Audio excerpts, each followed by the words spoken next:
You could try to play, but you're never gonna beat me. Look the other way, what I'm doing ain't easy. Bloody hands stained from the people who deceive me. Muddy hands break through the chains, go free me. Looking for change, looking for pain, pulling a mob, pushing a train. I'll never stop, stick to a lane, pick up the pieces and go rearrange.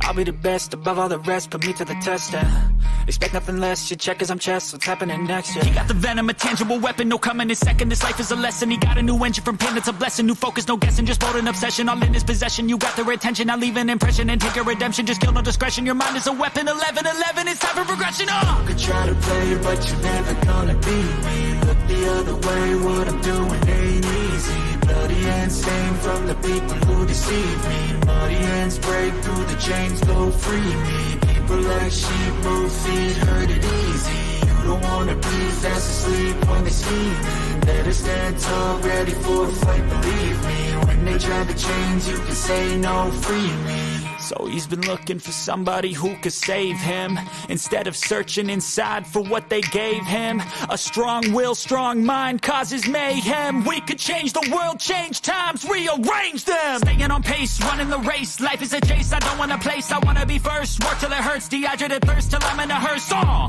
High ambitions and the right mind can take you so far. It's like you lived a few lifetimes. Take off, I'ma break off from the weak minds. They can stay soft, you can change lives, you create thoughts, never waste time. You got one shot, you got one life, better pop off. What do you like? Make a dream job. No 9-5, no mean boss, just my life and free thoughts. You could try to play, but you're never gonna beat me. Look the other way, what I'm doing ain't easy. Bloody hands stained from the people who deceive me. Muddy hands break through the chains, go free me. People like sheep move feet, hurt it easy. You don't wanna be fast asleep when they scheming. Better stand tall, ready for a fight, believe me. When they try to change, you can say no, free me.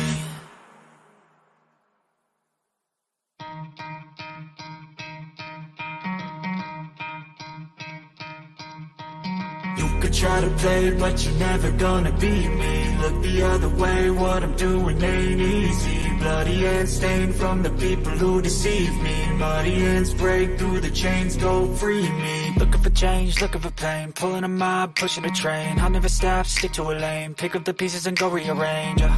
I'll be the best above all the rest, put me to the test and expect nothing less. You check as I'm chess, what's happening next? Yeah. He got the venom, a tangible weapon, no coming in second. This life is a lesson, he got a new engine from pain, it's a blessing. New focus, no guessing, just bold and obsession, all in his possession. You got their attention, I'll leave an impression and take your redemption. Just kill, no discretion, your mind is a weapon. 11-11, it's time for progression. You could try to play, but you're never gonna beat me. Look the other way, what I'm doing ain't easy. Bloody hands stained from the people who deceive me. Muddy hands break through the chains, go free me. People like sheep move feet, hurt it easy. You don't wanna be fast asleep when they scheming. Better stand tall, ready for a fight, believe me. When they try to change, you can say no, free me. So he's been looking for somebody who could save him, instead of searching inside for what they gave him. A strong will, strong mind causes mayhem. We could change the world, change times, rearrange them. Staying on pace, running the race, life is a chase. I don't want a place, I wanna be first. Work till it hurts, dehydrated thirst till I'm in a hearse.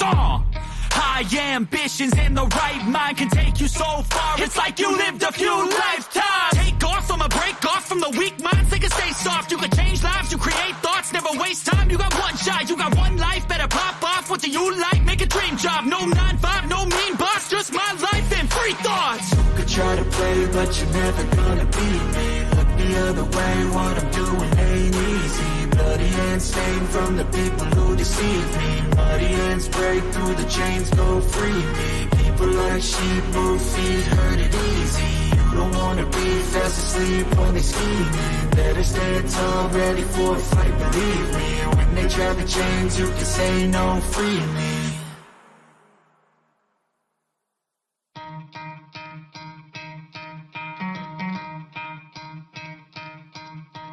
You could try to play, but you're never gonna beat me. Look the other way, what I'm doing ain't easy. Bloody hands stained from the people who deceive me. Muddy hands break through the chains, go free me. Looking for change, looking for pain, pulling a mob, pushing a train. I'll never stop, stick to a lane, pick up the pieces and go rearrange.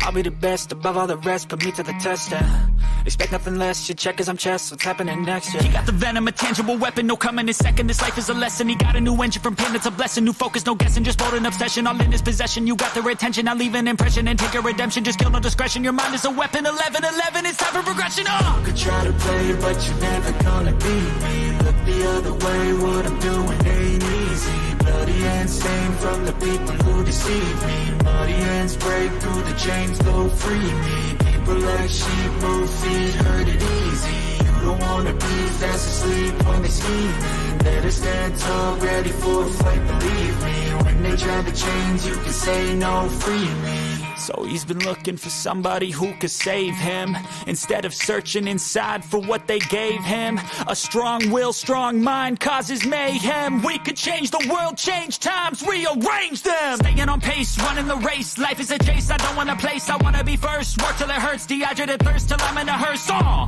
High ambitions and the right mind can take you so far. It's like you lived a few lifetimes. Take off from a break off from the weak minds. They can stay soft. You can change lives. You create thoughts. Never waste time. You got one shot. You got one life. Better pop off. What do you like? Make a dream job. No 9-5. No mean boss. Just my life and free thoughts. You could try to play, but you're never gonna beat me. Look the other way. What I'm doing ain't easy. Bloody hands stained from the people who deceive me. Muddy hands break through the chains, go free me. People like sheep move feet, hurt it easy. You don't wanna be fast asleep when they scheming. Better stand tall, ready for a fight, believe me. When they try to change, you can say no, free me.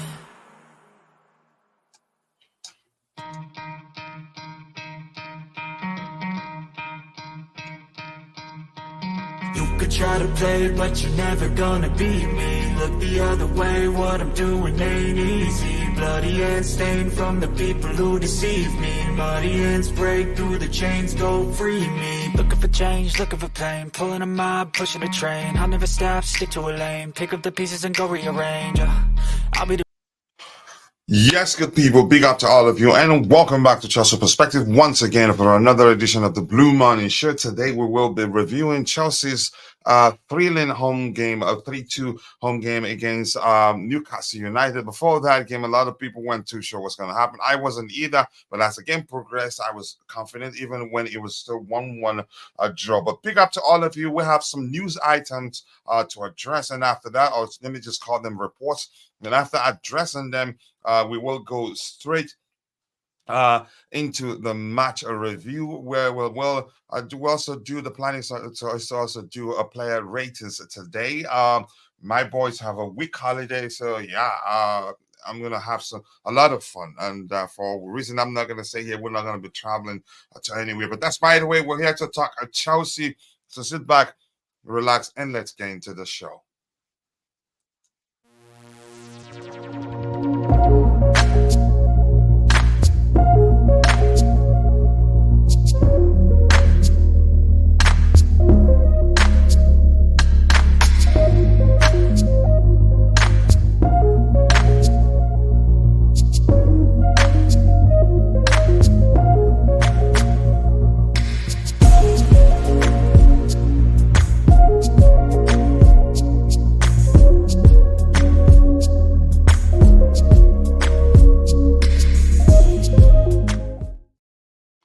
Yes, people, big up to all of you. I appreciate you all finding the time to join the show, this particular edition of the Blue Morning Show. I cannot thank you all enough. And once again, I want to say thank you to Eddy, my bro. I know I call yes, he is my bro for a reason. Some of you know, some of you don't know. I've always said on occasions, I've said severally that there's no way I'll be able to do this myself. Eddy is more like the research guy for Chelsea Perspective, goes through X, finds important topics and sends them to me via X DM, formerly known as Twitter DM, and some of them I've used to create YouTube shorts that have helped this community to grow as quickly as it's growing. So, Eddie, I want to thank you if you're listening. And IBC also, if you're watching, we haven't forgotten about you. I'll try the best I can to reach out to you as soon as possible. But that's, by the way, let's start addressing, say hello to people and start addressing the items we have lined up. The first person, Namara Fowler in the chat. Namara, nice to see you. I hope you're doing well. I think I feel the same. And my bro, Tobago. Nice to see you, bro. I appreciate you finding the time to join the show. And by the way, Tobago has a line. He will be streaming on daily basis now. He's told me, and that makes me happy because that's going to help his channel grow. And he's been supporting nearly every Chelsea YouTube channel there is. Again, he's a good guy. He's become a bro. We went from fellow. He's been, yeah, I get it. He's my African bro, but from being fellow content creator to becoming a brother, I love him so much, and I want to see his channel grow. Hit the like button, people, and also do subscribe to the channel if you haven't. 13 likes, and we're just 10 minutes into the show. Especially if you're happy that we beat Newcastle. A lot of people didn't give us a chance. That they were scoring more goals than us. We considered in our last 5 games before that particular game, we considered a lot more than them. They scored a lot more than us, but we won, and that's not easy. We could have won 3-0 had it been, you could say 3-1 had it not been for the mix-up, or you could say the poor defending on our end. But maybe it's something that the manager can learn from. Road to 20K. Let's go. Yes, we're getting closer and closer. The 20,000 subscribers. Right now, we're at 19,180. That's not easy. I think a week ago we went up to 2 weeks ago. Actually, we went up to 19,000. But we'll get there. Hello to you to Constantine Dante. Nice to see you, my Australian bro. I appreciate you. It looks like the Bluetooth game is watching. The soundboard has refused to work for some reason. It looks like the Bluetooth game tuned in. Even though he's not here, the heat is so high that it can affect the soundboard. But I appreciate you finding the time to join the show, bro. And Vic, my bro, is also in the house. Lord Dante and everyone. Vic, I appreciate you finding the time to join the show. And I'd like the understanding between you and Lord Dante. Nothing personal. You argue, you make up, we move on. Because that's what we're here to do, to debate, not really argue. If we all agree, then we don't have a show. Yes, Tobago gonna make me stay up. I will try if I don't fall asleep. Just let's be there and support him. And I know he's a good guy. And good morning, my brother. Good morning to you too, Blue Clouds Media. And today, Zion. Much love to you, brother. I appreciate you finding the time to join the show this particular morning. I do hope you're doing well. Yep, we are all doing well. And there's something actually I wanted to tell you that I forgot to tell you that I will maybe after the show today if I don't forget. Thank you so much for finding the time to join the show. And if you're watching, if you haven't, go check out Zion's YouTube channel. He streams every day. And he has a guy I like to listen to also. Steve is his name. Excellent analysis of the game or situations at Chelsea and everything. Very objective. No, they're not the sort of channel that would want you want your opinion to be aligned with theirs before you're welcome. You're allowed to express your opinion there, that you have a good conversation. Go check it out. It's easy. Click the 3 dots to his name, click on go to channel. I don't know why he doesn't like to share the link to his YouTube channel here, but go check it out. Let's help him grow. Thank you so much. We have 36 people watching, and 50% of that, nearly more than 50% of that, following the show on X. We appreciate that. And if you're following the show on X, look at what we have on the screen. If you join us here, we do a monthly giveaway for our members who are students. I think we've spent nearly $400 plus or a little less giveaways to our students, 50 here and there, and one was 70. I think one was $100. And we want to keep doing that as long as we can. So if you join us, join the show on YouTube and make sure to subscribe to the channel. You get a chance to win that. Let's see. We just hit 15 like, guys. Keep the likes going up. Let's see if we can get it to 100 likes today. We won a game that a lot of people didn't expect us to win, and that's not easy. And thank you for saying that, bro. I appreciate you. 15 likes, guys. Let's go. Let's go. Let's go. All right. Without wasting much of your time, I'm going to show. Just give me a second here. We will start addressing the items we have lined up so that we can get. I get it. My boys are not. Will not. You can say they have a week break, and I'm going to be having a lot of fun. But that doesn't mean I'm not going to, you can say, at one point stop to go, yeah, see how I can help. Yep. But yeah, that's what it takes to be a father. But beyond that, we have time. But with that doesn't mean we should sleep here. So the first item, most likely, a lot of you have seen this particular report here. To me, I think it's irrelevant given something I've argued 1,000 times. Chances are but the manager's going to be here to the end of the season, and it will take a whole lot of bad results for them to let him go by the end of the season. Yep, I've made my opinion clear, but I'm not going to dwell on it. And chances are he stays beyond this season. Yeah, I said, yeah, and I've told you why. The owners, they are big believers in numbers, and numbers say that yeah, we should be better off than where we are in the table right now. We should be in the top six at least. Had we been clinical, and if we're being objective with our argument, no matter irrespective of your opinion of the manager, yeah, and that's the truth. And you can't blame the manager for chances we miss. Do I think it's been perfect? No, I have a lot of questions. And I don't want to go back to repeating my opinion, but I'm going to say it one more time. I still think that when it matters, he's going to falter. But he's the best man for the job right now, given that we have a whole lot of kids. But my concern is that as these kids become well rehearsed, it'd be difficult to see beyond their performances or through their performances to recognize that when it matters, the manager will falter. And that's my opinion. You don't have to agree with me. Hey, Coach. Hey, Tibik. Nice to see you, brother. I appreciate you finding the time to join the show this particular morning. I've shared the link in case you have time. I hope it's working. It doesn't look as it usually, but I'm going to repeat that again. Maybe I copied the wrong one. Maybe missed a letter or two.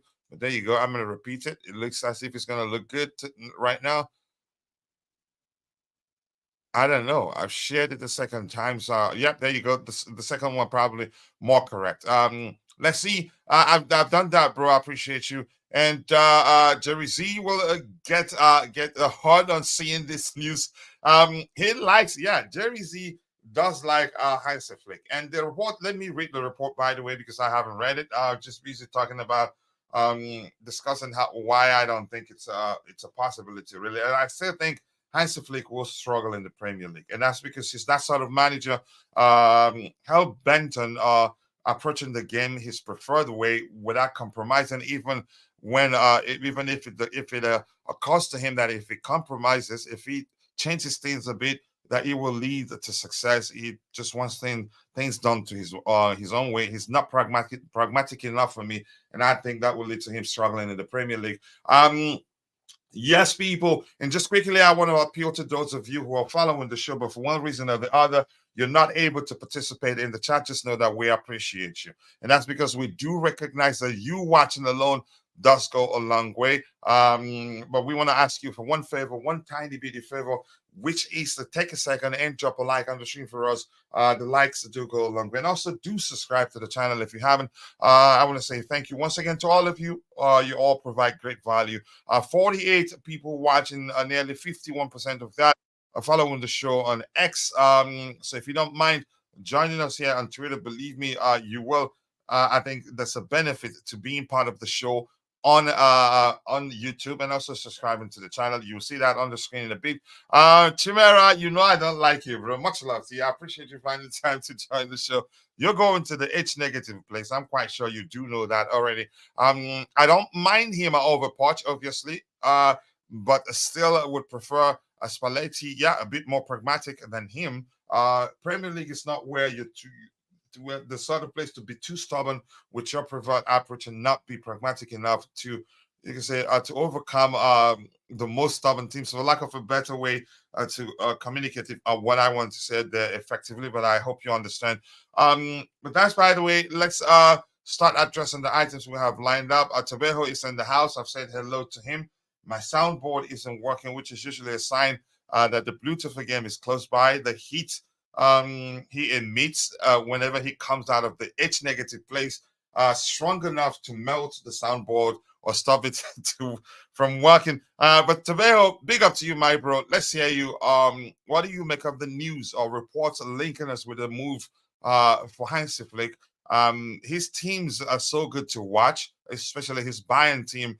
But beyond that, I still was able to see beyond how good they were to watch, to recognize, yeah, that he's struggling in the Premier League, in my opinion. But let's hear you.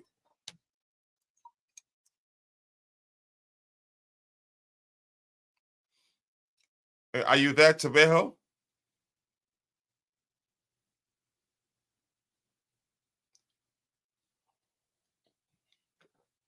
All right, let's see what you have to say. If you're in the chat, until Tabejo finds the solution. I don't. It looks like he's not able to unmute his mic. Okay, there you Oh, go. sorry about it. Can you hear No me? worries.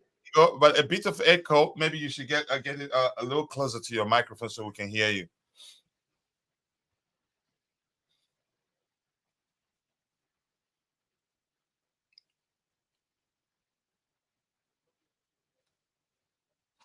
Tabejo, the suspense is killing us.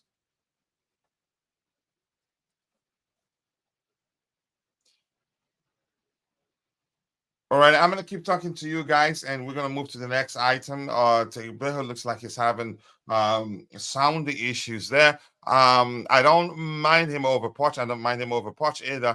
I have watched a flick on Amazon Prime documentary on a German national team. He goes pretty hard on the players, but that didn't really work out for him with the German national team players. I mean, you can say, I still say the biggest problem is his inability to compromise, his approach when necessary to overcome the opposition. But that's just my opinion anyway. I'm not sure how it's again. I'm quite sure you all understand what I mean by that. Sometimes you don't just have to do things you're preferred with. Sometimes you have to tweak things to overcome or to navigate an obstacle. Sometimes that, in this case, the obstacle being the opposition's approach, making it difficult for your preferred approach to work. Sometimes you have to change things around to navigate that. But I think he's so stubborn to my liking. But that I could be wrong. But that's my opinion of him. But let's see. Let's see. That's why. So my point overall is going hard on the players alone isn't enough. It's important that you tweak things if need be, and not be stuck on your preferred approach and leading to you losing games in most cases.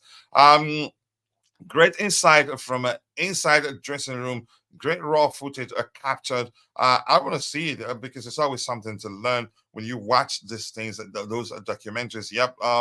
But I'm still saying I think he'd struggle in the Premier League. Tabejo scoring an own goal there. Let's see. But Tabejo, let's see if your sound system is okay right now. Let's hear you. What do you make of the rumors linking us with a move for Hansi Flick? I don't know if I've heard you talk about him quite a lot. If anything, you've spoken a lot about Ruben Amorim, the sporting CP manager. I know you like him so much. But let's hear you.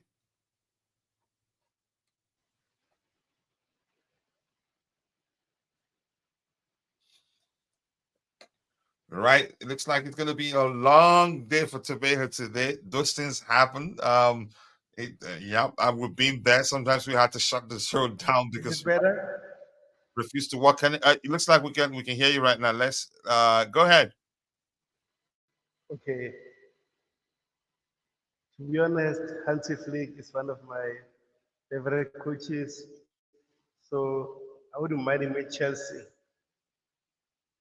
But at the same time, I think we need to give Mauricio Pochettino time to turn things around. As I mentioned before, we still have a chance to qualify for Europe. It's up to the coach to turn things around. Then we can think about other managers. Sometimes it's not helping to talk about, oh, Chelsea wants Hansi Flick, Ruben Amorim, Luis Enrique, blah, blah, blah. I think now we must focus on the team, give the team the support, and then we'll talk about other coaches at the end of the season. I hope you hear me loud and clear now. Yeah, Henson, I'm not going to go back to discussing my opinion. I think he stays at the end of the season, regardless of what happens from now to the end of the season. Except it would take, to be more specific, I think no matter what, again, I take that back. It would take some awful, awful, lengthy all performances for him to be let go. I think he stays to the end of the season, and chances are he still be here beyond um 23-24 season, but we'll find out. I want him to do well, and it's simple because if he does well, my club would do well. But that's, by the way, let's catch up with every other thing we have there. I don't mind him over Poch. I think we've addressed that this year. Great insight. We've seen that. Graham Potter redemption needed. You're going there. Let's see what else we have here. Tobeho scoring on goal there, and I think we've addressed all these things here. And Chimere here on Flick. I want to hear your opinion on Flick. If you're in the chat, the rumors again. As much as we know, there's a chance this isn't true, coming from um, Ben Jacobs and Simon Phillips. I trust Ben Jacobs to a great extent, but even the report itself says Hansi Flick will be considered by Chelsea as things stand. However, of course I'm remixing the report there. However, as things stand, they will want to make it work with Mauricio Pochettino. So he has a chance. So all we can do is support our club and wish him well and hope that he does well. Because if he does well, our beloved club would do well. It's as simple as that. And Chimera saying Flick apparently changes tactics and formation a lot. You need experienced players for something like that. That's another point. If you do that with these kids, you will confuse the heck out of them. If anything, you will compound the issues we're having right now. I fear unproven toddlers will struggle under him. I think that's a solid argument right there. What Tomejo flip flopping, high scoring? Yeah, I was gonna say that. To all my friends and brothers are confusing me. I'm not sure where Tomejo stands on Mauricio Pochettino. I'm not sure where Jerry Z stands on Mauricio Pochettino. But Jerry Z is still strong on his opinion. If you even stronger than Tobejo, actually, if you ask me. But that's life. We do change our minds every now and then because we're humans. Big up to you too, the Chelsea boy, 1234. Nice to see you. I hope you're doing well. I appreciate you finding the time to join the show. Bro is calling from the shadow realm. Yeah, you know who's calling from there, right? Let's see. Stalin needs to go learn Arabic as soon as possible. Hopefully, the Saudis will come calling in the summer transfer window. They will help us out, and it looks like his body language shows that he wants to stay on the pitch and finish games even when he's stinking up the pitch. And I think the manager gradually starting to show him. If you're not performing, I'm going to take you off. He actually stayed longer than I would have loved him to stay yesterday. And I did say during the halftime show that if I were the manager, that he wouldn't come on the pitch for the second half. He was that awful, in my opinion. We all see things from different lenses. Chances are a lot of people think that, he deserves to finish the game. The common sense is to give Pochettino another year and allow him a transfer window. If that's what the owners want to do, good for them. Would I do that? No, I wouldn't if it were up to me. But I know you understand my point there. But Vic, nice to see you. It also does make sense there. Let's see what else we have here. Big up Rich Money Makers. Rich Money Makers, I appreciate you once again. Thank you so much for becoming a member of the community. That will go a long way. He says, big up legends in the house, and we beat the richest team in the world. If that's the way you want to see it, I'll take it. We beat them, and it's a good result. It wasn't the best of performances, but we did well enough to beat them, and that's good. The only issue, we'll have to figure out how to finish games strong. Tabejo, I'm not saying up for your stream now after saying Poch in. You have to be there. You have to be there, Constantine Dante. It's an agreement, and let me not forget linking people to that particular show. And at the end of our current show, I will redirect people to Tabejo's show. And when you get there, please, even if you don't want to be there, at least drop a like on the stream to trigger the YouTube algorithm to push the stream to more people who be interested in the topics we have lined up Let's see. Bobby is in the house. Big up Kachila. I cannot see Flick allowing Igbali to alpha him. Poch is delighted to have them in the dressing rooms, so he's staying. So here's the thing. I think that's another way to see it, and that's you clearly saying he's yes man. But here's what I want to say quickly. I think if they hire Flick before he puts pen to paper to become Chelsea manager, but I don't think it's happening anyway. Before he puts pen to paper to become Chelsea manager, I think they sign a lot of stuff that will include them not coming into the dressing room and him probably having a lot of say in the players will be signing in the future. So hiring Flick would mean them changing their policy to a certain extent. It won't just happen. And I've said this: he stays to the end of the season, and chances are he'd be here 24, 25. And yeah, I have my opinion, but I know my opinion don't move a needle. It's their business, and they do what the heck they want. And the truth remains, they are big believers in numbers, and numbers say that had we been clinical in front of goal, yeah, we'd be in the top six. And you can't blame the manager for us missing chances, even though I still think that when it matters, he's going to falter. And I'm allowed to my opinion. But I can't go to the extent of saying why I'm saying that I'm allowed to my opinion, entitled to my opinion. Poch is delighted to have. Yeah, you could argue that's the case. Let's see. Common sense in Vicar Roger Waldo only. Exclusive. Todd Barley made a recent trip to Saudi Arabia, where it is believed that he met with the sports minister and the SPL director of football, Mykhailo Mudryk, according to Matt Law. Are you suggesting there's a chance he comes back? I like him. If he wants to come back, I'd take him. I like him, but it's going to take a lot to get him to come back because at Saudi, he's earning quite a lot. Maybe he's looking for a connection to help us sell some players that you could argue won't be difficult to be sold, will be very difficult to be sold. Chalobah should sign up for Fear Factor so he can face his fear of the ball. Heston, I think, let's say he's one of the only no-nonsense defenders we have right now.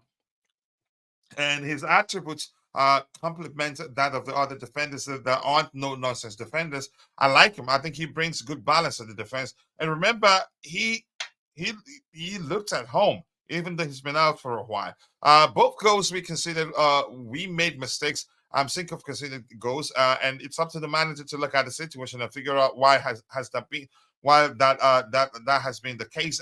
We tend to struggle towards the end of games. The panic, you can say, stuff sets in. Emenalo is the boss, probably the most consequential director we've had at the club. A lot of people don't respect him.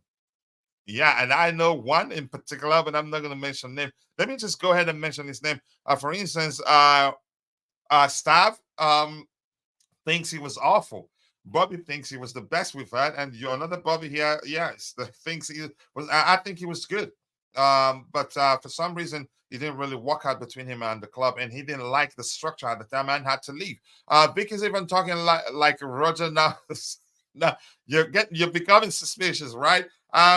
We just needed to say a realistic. He just needs Vic needs to add a realistic. The word realistic in his sentences, yeah, and it's confirmed, yeah, that he speaks up for Roger whenever Roger isn't here. I keep dropping the likes on the stream, people. 19 likes. We can do much better than that. 54 people watching, and 50% of that on X. And if you're paying attention, see what we have on the screen. And this is serious. We can give you names of those that wanted. But that's, by the way, I'm going to go to my bro, Eddy. Eddy, first of all, thank you for all the updates you send me via X DM, formerly Twitter DM. I sincerely do appreciate that. Let me ask you this question. Maybe if you can tell me after I ask you the question. And I thought you've sold that particular microphone that we get feedback from whenever you use it. Eddy, you haven't sold it. So the report on Hansi Flick being linked with a move to Chelsea, I think he's going to struggle in the Premier League. And I think this report right now is irrelevant because I think Pochettino will do well enough to stay to the end of the season. We've seen it. I don't see a situation where we lose a lot of games to an extent that the owners will just you could say react, become reactionary and fire him by the before the end of the season. If anything, I'd say, given the age bracket of the players we have right now, the crop of players we have, he's a man for the job. I have my opinion why I think, let's not go into that. But what do you think? If in fact, let's say, if we need a manager come end of the season, do you think Heinz Flick is the right man? Will be the right hiring? Big up, coach. Big up to Bego. Big up to everyone in the chat. Big up to you. Talking about Hansi Flick, I really don't know how that's going to fit into our system because just as one of the in the chat, one of the comments says that he's been used to big players and all, and we don't have them big players. Now we are growing something. We are trying to build young squad to knit them into a very good squad and very good team. But if we look at it, the way it is going now, because I was listening to Bobby and Roger talking about Poch yesterday, about Roger trying to be on the side of Poch and trying to put it on the players, which I quite disagree. I agree totally with what Bobby. That was close to becoming a fight, but he didn't actually go down that. I was waiting for it to happen. But he never does anyway. They never go down that road. They always find a way of diplomatically trying to sort it out among themselves, and it doesn't degenerate into arguments, full-blown arguments, which is quite mature of both of them anyway, which I love, So, but I quite agree totally with what Bobby was trying to say yesterday. I couldn't really join. I wanted to join yesterday, but I was kind of stuck with something. So, but why I disagree with Roger is that, you see, there's a way a manager reacts to players. If you condone misses, I agree. Roger was trying to say, yes, it wasn't Pochettino that said they should miss sitters. All the chances created were not converted. Yes, we agree totally. But it's the reaction of the manager towards those misses. And the next time, what the consequences that these players face after those misses that will send big signal to them to say, no, I am not in for this and I'm not tolerating this. So that makes them to sit up. But the manager looks like somebody that just accepts it and then moves on and comes to defend it, and his demeanor sometimes doesn't really portray any kind of negativity towards the players when they do that. It seems as if he condones it and they keep doing it and they know. I mean, players know, oh, when I miss this, I'm going to be out next time. There's this, I've forgotten one match I was watching, this striker missed the sitter and immediately was looking to the touchline to see the reaction of his manager. I don't know if it was Man City or so. Quickly, he looked away, he looked straight to the touchline. When you have a manager that always reacts to you and I'm not saying come out and talk openly or throw these players under the bus openly during press conferences or no, but you know how to talk to them. What's it called? Tuchel will not accept all these misses. You see his reaction straight away towards those players, and they will know he's not accepting that. But when we keep saying Pochettino accepts this, and that's what Bobby was trying to say, especially the cup final. I mean, when you lost the cup final, and when you're giving your press conference, you're not expected to be smiling. Show this tone. Let your face show. Let people see that no, it's not acceptable for Chelsea Football Club. Maybe it's used to losing, but Chelsea Football Club is not known for losing. So you should accept that smiling after post-match, after these games, they're not something that we accept as a football club. But I think Poch is like a weak manager to kind of make these players to sit up to know, it's not acceptable for me to play badly. I mean, some people are saying Sterling should be dropped, or he should not come near the starting lineup. Don't be surprised the next game Sterling starts again. That's exactly what I'm trying to say. Poch seems as if he favors you when he thinks he likes you, and whatever your performance is, it doesn't count. If you like, be a young player. Mudryk played so well when he came on yesterday, but I bet Mudryk might not start the next game. I know it's a cup game. He might see rotation and then bring on the likes of Mudryk and not to play against Leicester. But come the next league game, you see the likes of Sterling starting ahead of Mudryk. So those are the things we see in him as a manager that does not sit well with me as a person. Saying that's why I said I agree totally with what Bobby is trying to say, that this manager is not strong enough. And Roger was saying, yeah, he's not on the pitch. It wasn't him that was missing all those chances. I agree. But it is what you say afterwards. It is what the players know that the consequences will be that will make them not to see that as something that is acceptable. So for me, if I don't think Poch will continue as a manager, but you can see maybe there's a talk behind the scenes. I don't know. You can see him celebrating with the fans, talking more about like trying to see if he can warm himself into the heart of the fans. I think there's something that is changing in him now. Maybe there's this talk about maybe they've spoken to him about, because you see he always comes out to say, I don't care what the fans say. If they want to like me, they will like me. Those are not words that are coming from a manager that wants to have a long time with the club. So maybe his words are changing slightly. Maybe they told him, "Come, you need to warm your heart. If these fans are not on your side, there's nothing we can do to keep you, no matter how the results improve. But if you keep losing these fans and they keep turning against you, I mean, it's only one way. The owners are going to react based on the fans. I mean, the fans count a lot when it comes to decision making. So that's just like that about Hansi Flick. I don't know. I think I still like Amorim. To be honest, I'll prefer Amorim in this project if we can get him. That's the one I would take. But how can Amorim leave his club, who is likely to play Champions League, for a club that is not likely to be in the Champions League? It depends on what he, as a manager, wants for himself. Okay, I'm gonna say this. I am one of those that haven't started looking beyond Mauricio Pochettino, and that's because I know he stays to the end of the season, and I don't see us struggling so badly, so bad that the owners would decide to pull the plug before the end of the season. But we'll see. You never know. I did argue the same on the Graham Potter, and at one point, got myself to realize he's becoming too defensive, which means the pressure was getting to him at the time. And but we'll find out what happens. I want him to do well, and that's because if he does well, my club does well. I'll get to Roger in a bit. Isn't the coach is supposed to play to players' strengths? So now you want him to buy more players. That's a start. Here's the thing: we still have news items to catch up with before we get to the match review proper. So let's keep the topics aligned. Like, didn't he know when he took the job? I've argued that myself. If he's saying that we have too many young players, no experience, he has every right to argue that's the case, that we need patience for we have to have patience for them. I agree. But if he's saying that we have to sign him experienced players here and there for things to change, then I'd go back to the argument that I'm quite sure he was properly briefed on the project before he put pen to paper. But that's, by the way, throw away, just go away. Chimera, you have some shame. Chelsea want to offload Kepa and Lukaku, and likely to try and cash in on Cucurella, Chalobah and Broya. Conor Gallagher's future is still a doubt. It's still in doubt. Here's the thing: I'm going to say this. Cucurella, I think his biggest problem is his how much he's on, because the owners as we can see, the plan is to reduce the wage bill. Yeah, it was huge before, and which means if Cucurella doesn't take a pay cut, they will sell him. Kepa Arrizabalaga, I don't want him back.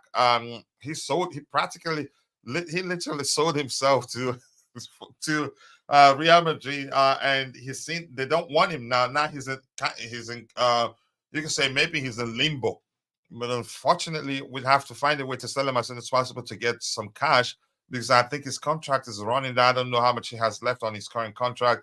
Lukaku, we already know that situation, except if clubs see that we're stuck with them and start, you can say, low balling us, for lack of a better language there. Chalobah could stay. If it turns out to be, again, a very important part a player for the manager, I don't think he'd let them sell him. And Broya, Conor Gallagher's future, I'm not sure what to make of that. I've always known that beyond January, that his contract situation comes into play. I'm not too sure what's going to happen, but there's still a chance he stays. I get it. What a lot of people think that he's definitely gone. Just the same way they thought that he'd be gone in January, and I told them he'd stay in beyond January. Let's see wise words from inside the sauna, at least from Eddy, right? Just give Galadog what he wants. Let's see. Chances are he gets it. Chances are they decide the club will be better off selling him. And Gavin, nice to see you. I hope you're doing well. I appreciate you finding the time to join. And if you're in the chat, if you haven't, go check out Gavin's YouTube channel. Be sure to subscribe. Let's help him get monetized. as soon as possible and encourage him to create more content. Gavin, you can share the link to your YouTube channel whenever you get a chance. I don't even need to say that. I have a lot of comment to address. So you come here, you have every right to share the link to your YouTube channel. But at least, always say hello to people. That does go a long way. Was nowhere yesterday. I think he did well enough, actually. I haven't watched the game again, but his rating suggests he did something nice. But in terms of you can say end product and all that, struggled a bit, probably because he wasn't fully fit. Give credit to Gallagher for miscontrolling the bus so Mudryk can take it off and score. We'll get to the match proper. We have about 6 items lined up to discuss before we get to the match review proper. Let's see. Poch's Stalin obsession needs to be documented. We'll find out. Gallagher was off. It's obviously sick. I can see his eyes and nose, but Poch somehow made him play full 90 minutes. Of course, we don't have any players to replace him. You could argue in terms of his profile, he's irreplaceable. He has no substitute. I've said that before, and how important he is to the manager. But we'll move on. We'll get to the match proper. Roger, I appreciate you finding the time to join the show. Aloha, gracias, konnichiwa. The Taiwan I can't quite remember, but but Roger, big up to you. I don't know how you're able to do this. You're on every Chelsea stream around, and you stay long. But more importantly, I think you enjoy it. More importantly, and when you see when people get addicted to what they enjoy, and I appreciate you. I wish there's a way I can pay you back. Maybe if you ever come to Vegas, we'll go to that buffet you talked about. But Roger, more importantly, thank you for finding the time to join us on the panel this particular morning. What do you make of the reports linking us with a move for Hansi Flick? Do you think it's absolute nonsense? What if it is the truth? Do you think it's the sort of manager that will succeed in the Premier League? I mean, I wouldn't bring it up, but I know people bring it up, so let's talk about it. The last time somebody brought it up, we didn't talk about it, but let's talk about it for the sake that the community wants to talk about it. So what car? Is that the Taiwan? Yeah, I could have. Okay. I could have said aloha, but I did say aloha. Oh, I apologize. I didn't hear that. Yeah, so no tapping there. No, I have no idea. You know, these people could be. I mean, we could be announcing in the next 30 minutes, Hansi Flick is our manager. Could never be. Yeah. One doesn't know. You know what? Until I hear it from a credible source like the club itself, I pay zero attention to it. To me, this is how I interpret it. Clickbait. It's just same old stories being regurgitated just for exposure. Just maybe there's a lull, you know, between games. I pay zero attention to this stuff. You know, I'd rather talk about the game. I'd rather talk about in one hand, a very positive game, and on the other hand, a somewhat depressing stance from what happened, namely defensive errors. You know, I don't know. Listen, is Poch the right? Excuse me, I apologize. Is Poch the right man for the job? I honestly don't know, gentlemen. I don't know. All I do know is I believe he should be given enough time to prove it one way or the other. And it looks like they're going to do that. There's a strong possibility. I wouldn't be surprised if he's let go this afternoon or he's been given a 5-year extension. I have no idea, Coach. Obviously, I'm going from one extreme to the other to prove a point that it's but pure... it's a solid argument. Listen, I'm so sorry, Coach. No worries. Bless you. No, I'm actually coughing. I'm sorry. Okay. I'll be honest with you. I think because of the reasons that I've mentioned each and every week that he should be given more time. You know, that doesn't mean to say that he's going to take us to the promised land. You know, it's true. He could be our coach / manager for the beginning of next season, and we could lose the first 10 games, or he could be awful. We could end up in the relegation. I don't know. Honestly, I don't know. Does he make mistakes? Is he erroneous? Is he? Is it credible to criticize him? Yeah, it is. Yeah, he's human. He makes mistakes, but then you can say that about every single coach. slash manager. I don't think his errors are egregious. I don't think they're warranted of him being dismissed. Do I agree with everything that he does? No, not at all. I don't. Yeah. I'm with you. I just feel. I mean, I think I'm in the same boat as you. If I could choose the manager right now, it would probably be Tuchel, because of what we've gone through with him. Is he a perfect manager? No, he's not. But No, see, when you Roger, I consider didn't know what you liked him that much. Yeah, I do. I don't you recall when I first started coming on the show, I was really impressed with how he conducted himself, considering what we were going through at the time. Our struggles at the time, yeah. Yeah. I mean, the uncharted waters, let's call it that. And so, listen, some people like Hansi Flick, some not Nagelsmann, Luis Garcia. I don't know. Whoever it is, I don't care who it is. I don't care if it's Billy Bob. As long as that person can take us to the promised land, meaning get trophies, I'm all for that person. I don't have a preference like, oh, I can't stand this coach, I never want him to coach, or I only want this guy. I don't have that. I don't. I support Chelsea, and I have since. More importantly, yeah, it's listen. No coach is going to be perfect. I do want one thing though. I would prefer that if Pochettino is replaced, I would prefer an established parenthesis elite coach if possible, someone that is proven. I was going to come at you the way you came at me the other day.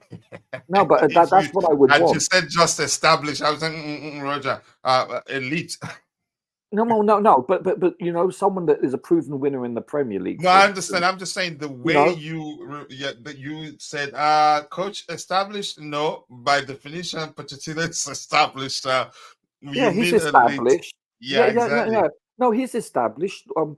I'm just saying it was funny the way you countered that. Listen, Pep. I mean, come on. People laughed when Pep was promoted from the youth team to the first team coach in Barcelona. There was huge skepticism. Listen, we could hire an unknown like Amorim. So when I say unknown, I mean unknown quantity with regards to can he win in this league, quantifiably speaking. And so he could be the next Pep. It could be someone from Grimsby Town, whomever. Only time will tell, I don't know what to say. I'm not sold on Poch 100%, but I'm certainly not sold on him being the reason why we're failing. He's part. Listen. I've said this, and I'll always say this: coaches / managers get way too much credit when you win, and they get way too much blame when they lose. It's part of the equation. I get that, but realistically speaking, you know where I'm coming from. Definitely. I honestly believe, and I get what Eddy said. I can't argue with what Eddy said, and with what Bobby said yesterday. Also, they have some validity to their point of view. I'm not dismissing it as such, but my stance is, I'm sorry. If Enzo missed, I'm not picking on Enzo, okay? Missed a penalty, or Harry Kane missing a penalty. Is it the manager's fault that they didn't execute? Has nothing to do. Eddie's right about, but then again, I can look at Mourinho and say, look at Mourinho, how he, when he was coaching Man U, what was that left back? Shaw, right? Luke Shaw. He basically destroyed his confidence by coming too hard on him. It's like, listen, managers / coaches are part of the equation. They have to be given some sort of credit when the team is successful, and they should be appointed some sort of blame. How much, I don't know. When the team loses, but I don't believe that they should be given all the credit and all the blame. Conversely, I just don't. They are part of it. Listen, you win as a team, you lose as a team. Your medical staff matter, your scouting staff matter, your your backroom staff matter. It's a team effort, but when it comes to that whistle blowing and crossing that white line, the players play. And I get what Eddy said. He's right. That to a certain extent, you know what? If I miss the next 10 shots I have, I know I'm not going to be benched. I get that. But trust me, that player doesn't think that in the back of his mind, because there are some players that thrive on pressure. Like Eddy's right. There's some players that, if the coach is going to give him the look, berate him, that person could excel and it could motivate him, But there are some players, because everyone's different. Every coach, like Jimmy Johnson will tell you, you have to put your arm around some players and you have to scream at some. Every approach is different. You cannot have a cookie cutter approach to every single player in your team, because everyone is individualistic. Everyone has a different psyche, a personality. Yeah, it's not, there's no one size fits all in that. Yeah, there really isn't. And has Poch made mistakes in how he's handled certain players? I can't quantify that, but I'm sure he has. Has he done some things really well with players? Yeah, I'm sure he has also, conversely. But I honestly believe that I think the larger proportion of credit / blame should always go to the players when it comes to execution. As I'll mention this, and I'll drop now. What's his name? Ancelotti getting the credit for Bale doing that overhead kick in the Champions League final to win the game. Are you telling me Ancelotti should get the credit for that? No bloody way. You got to give it to the player that executed that worldy of a goal. Obviously, that's a stupid example, but you get my gist. That's all I have to say. I appreciate it. I think, again, we all have something to learn from each other, and we're all entitled to our respective opinions. But more importantly, if a lot of people understand you, they're not going to conclude that Roger is Poch in or Poch out. No, You're just saying it's only fair that we give the manager time and be objective when we judge him. It's and emphasizing the importance of not chopping and changing just like that. Knee-jerk reaction to the manager results will take us a long way, irrespective of you can say, should I say, independent opinions. We should always judge objectively. Breaking news from my contacts, Poch, they still believe in him. Shocking, right? I've always said that. But Rich Moneymakers, appreciate you. Chelsea didn't have a corner in that match. We'll look at the numbers as soon as we get through the. I never noticed that. That's a good observation. I actually hadn't noticed that. Yeah, we will look at the numbers. I said Roger choked when he said 5-year extension. That's funny. Guess what? That reminded me. I was doing a show boasting of how I make good coffee, and I started choking on it immediately. So, really? Yeah, honestly. So every time I want to say that, I usually cautious. I told them I don't want to say I make good coffee now. Roger Dodger can say hello in different lingos, but cannot say Poch out in any of them. Yeah, a red card for him for that. Chimera, don't you honestly think Chelsea specifically have a trigger-happy culture historically? I do want that to change, actually. I did write an article on Chelsea Perspective blog on that, the importance of keeping the manager, especially ones that show that they can do well. I chopping and changing managers, it's difficult to argue what could have been had the previous owners not been like that. You get my point. It's difficult to argue because we still achieved success at the time. Ancelotti won the double. Ancelotti won the double and was fired the next season. I mean, we're talking about Ancelotti. I mean, to me, it's the culture. The amount of I haven't counted how many managers / coaches were under Abramovich's era, but I know it's well into double digits. It's when you consider Man United in that same length of time only had one manager for the most part, for the vast majority. What does that tell you? You're looking at Pep, you're looking at Klopp, you're looking at them way above 5 years. I think Klopp, this is his 9th year, 9th and a half, because I believe he came halfway through the season. And the Pep is on 7, give or take, a year. Is this his 7th year, I think? Or it's close to it. So you look at longevity, stability obviously, if you've got the right manager, you can't just have freaking Roger show up and be a manager. Trust me, you'd be 0-38. It's that. Obviously, it has to be a competent manager. But I would like to see longevity. I'd like to see stability. But I also want a Ferrari. I don't see myself getting that anytime soon. Here's the thing. It's a result-driven business, but Yeah, you could argue yeah. we did some of the managers we had at the time dirty in so many ways. Keep dropping the likes on the stream, people. We have 73 people watching, but nearly 50% of that following the show on X. If you're following the show on X, kindly do us a favor. At least follow our X account, and also if you can, you would see the link to our YouTube channel up there. Come join us on YouTube, and you get a chance to win $50 every month if you're a student, and we really do mean that. And let's see, where did I stop? This says took Moses 40 years to find the promised land. Let's hope we do it faster. Pick up legends.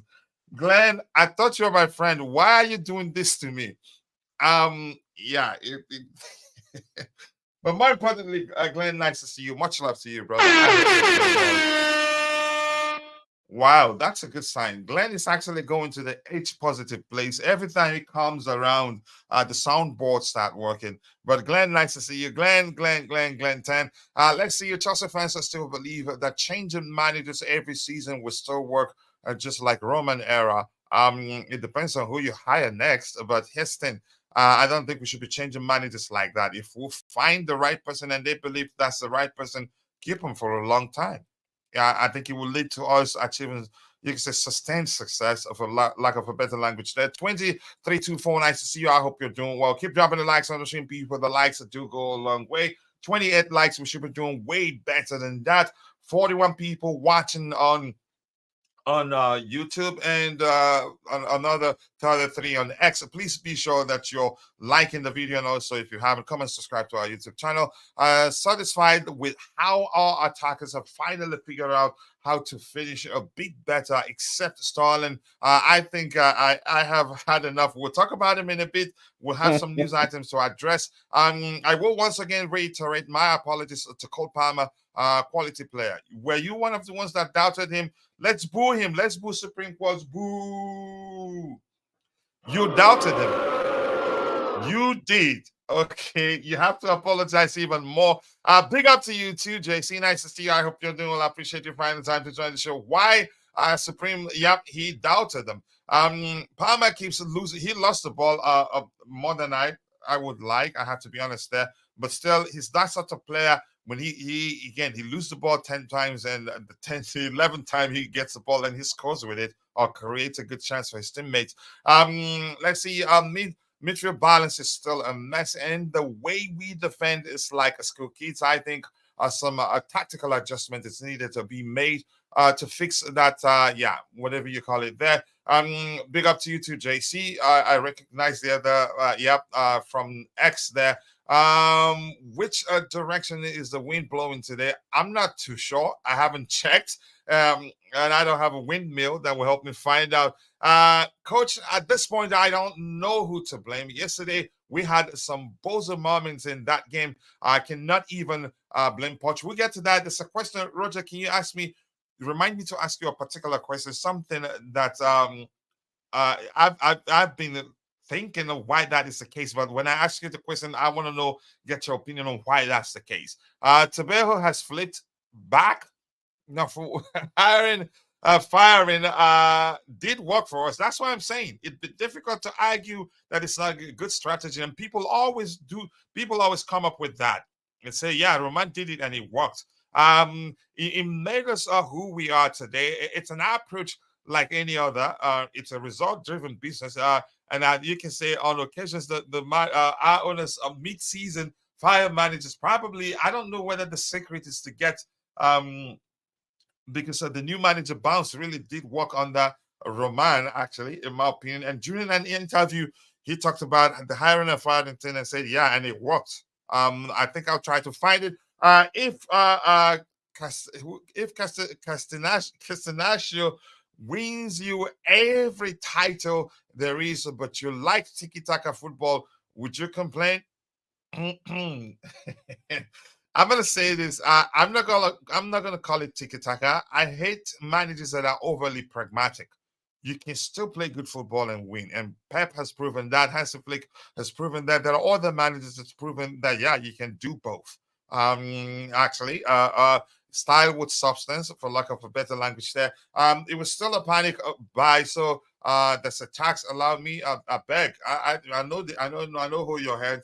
So easy to flip means he will flip again. Tavejo will flip again if we lose. He loves Chelsea that much. And guys, don't forget, I've redirected the show to Tavejo's show. He has a show scheduled for today. We need to go support him to help him get monetized as soon as possible. And here's why we're selfless here. And especially if we sense that if the other person is selfless too, because again, if we grow as a community, then we enhance our chances of growing our beloved club's fan base, and that is huge. Please be sure when you're redirected to that show, even if you're not going to stay, drop a like on the stream for him to help trigger the YouTube algorithm to push the stream to more people who be interested in the topics that he has lined up, which is the game also. I don't think it was a panic buy. I'm not sure. I think it looks like you guys are having a conversation there. Keishan, the New York guy, nice to see you, brother. I hope you're doing well. Please, guys, sick people saying Poch in. Kindly do your research on him. If and be the judge. Poch out, the safer Chelsea will be. Okay, get a manager with proper structure and strategy for this, lads. Natasha, nice to see you, Natasha Tedora. I hope you're doing well. Good morning, coach. Good morning to you too, Mr. Jude Oladipo Mesole, my bro. I appreciate you. I hope you're recovering well after going under the knife. I checked your schedule earlier, and it was like it was starting 23 hours. Did I make a mistake? No, there's another game. You're talking about the tier show, tier level show, the Keeper Cell show, which is tomorrow. I scheduled that I think 3 days ago. Starling, £325 a week, need to be discussed in the world of football. We'll get to that. We will get to that. Hopefully the Saudis will save us just like they did. But nice to see you, Brianna. How are you? I appreciate you finding the time to join. This result doesn't change too much in the grand scheme of things. For me, no energy lost on these owners. Pochettino, to regain my faith, must win the FA Cup. I hope he wins it. But that's, by the way, anything else to address here. Let's see. Natasha, more importantly, welcome to the Chelsea Perspective community. Feel at home. Express yourself. All we ask of you is to keep it civil. Sincerely do appreciate you. Let's move to the next item we have lined up. Keep dropping the likes on the stream, but the likes do go a long way.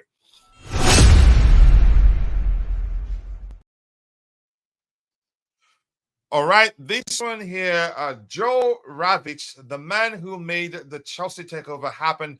If we hadn't got the deal done by the time we did, Chelsea would have probably gone into liquidation. Yeah, it's common sense. I don't know why Eunice is saying PR machine in full flow. I don't know. That sounds like what a 6-year-old would say to me. What did he say? What Eunice is saying PR machine in full flow. That is him saying that this is the truth. I think there are a lot of people like that in the Chelsea community. Some content creators are like that say when they see something, they won't even try to actually dissect and analyze. They go straight to saying that PR machine, and PR machine. For me, here's the thing. That was the case at the time. I don't need this to really talk about the fact that we were in serious trouble at the time. Had the club not been so not been so when it was sold at the time. I don't know why Eunice is saying PR machine in full flow. It's common sense. We were facing the risk of liquidation at the time. But Roger, I don't want to sound like I'm fighting with anybody. I'm not fighting anybody, but sometimes you see things that will make you start questioning how some people reason. But let's say you, Roger, what do you make of this? If you have anything to add to that, is it a PR for you, or what do you think? Really, there's some truth to this. For me, there's some truth to this. We did discuss that to a considerable extent at the time. Actually, the risk we were facing at the time, which was why. When people were saying we didn't sign certain players, I was telling them the club's priority at the time was to survive. But let's hear you, Roger. Yeah, listen, I don't know the chap. I know I've watched his show a few times, but I don't know him personally, and I don't know what his personality is what I'm trying to get at. He could be a provocateur, meaning he says and does things to gain clicks, to clickbait, so to speak. I don't know. Maybe he's being sincere. Maybe he's saying what he believes. I don't perceive it as Let's such. just forget about him and talk about at the time where weren't we at risk. No, coach, we were in the easy street where everything was going cool for us. Yeah, I mean, seriously, I mean, we were. I mean, I've never experienced anything like that before. That there was a threat, and a serious one, a realistic possibility that we could be we could no longer exist, and it was uncharted waters. I'm not sure if any club in Premier League or in top 5 leagues in Europe has ever experienced that, where the actual football entity, the organization, is legally, had sanctions put on them, not for the gambling stuff that you saw in Italy. I'm talking about to actually survive for their existence. So, listen, have our owners made mistakes? Yes, but you know what though?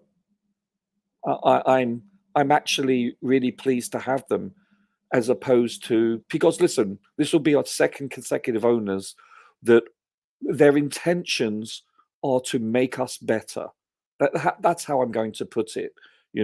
Obviously they want to increase their investment. Also, I'm not saying that. I'm not saying they're willing to write off 1.5 billion like Roman did. He was a Chelsea fan first and foremost, and an owner second. Money was just a means to get him to enjoy his team to win. Let's be honest. These owners are not in that same category. I don't pretend to put them as such. However, I at least like the fact that they are willing to do whatever it takes, and they're innovative. So you know what?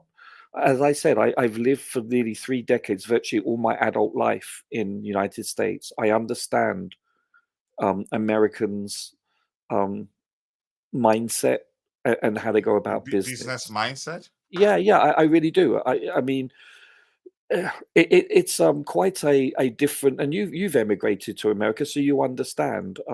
It takes a bit of time adjusting to certain things, but I understand and respect their mentality and how they go about things. I really do. I think that their intentions are noble and they wish to succeed. I don't believe that, like many other owners, that are just, shall we say, they don't have the club's best interest at heart. And I think these chaps do.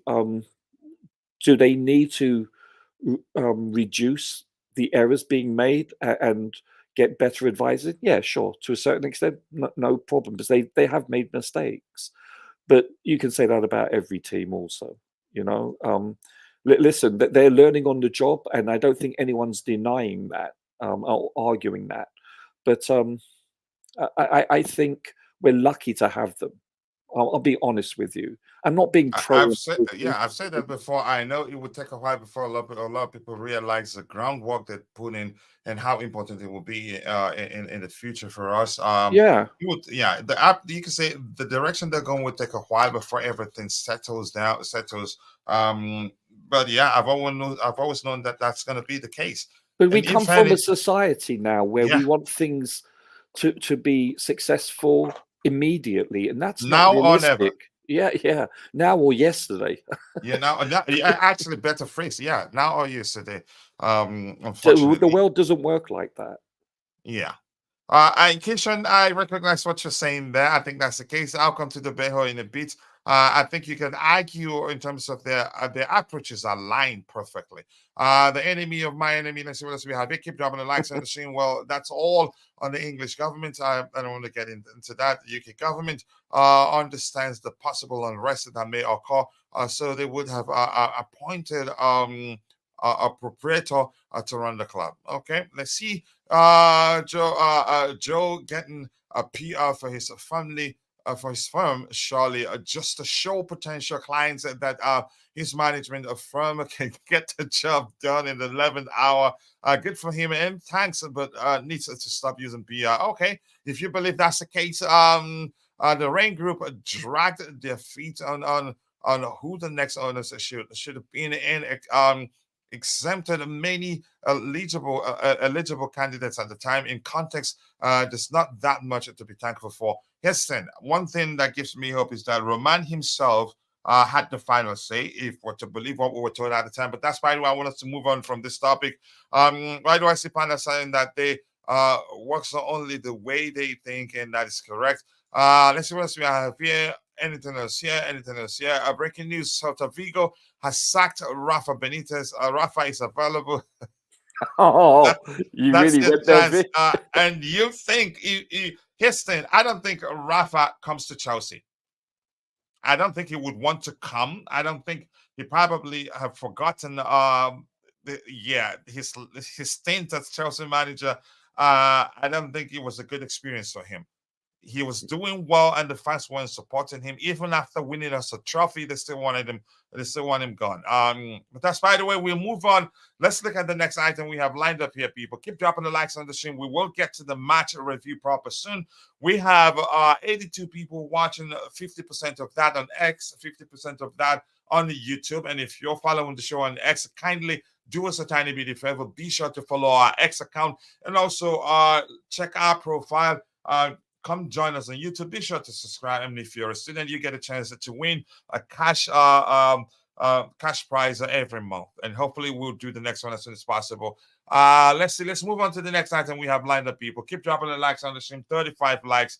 I will always argue we can do much better than that. Shamelessly, we're still asking for begging for likes. But let's go, people.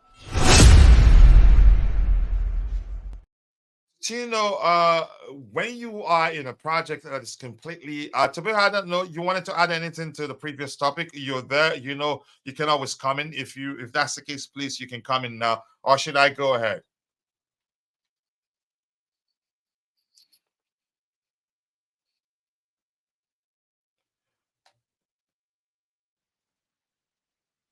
You can go ahead, coach.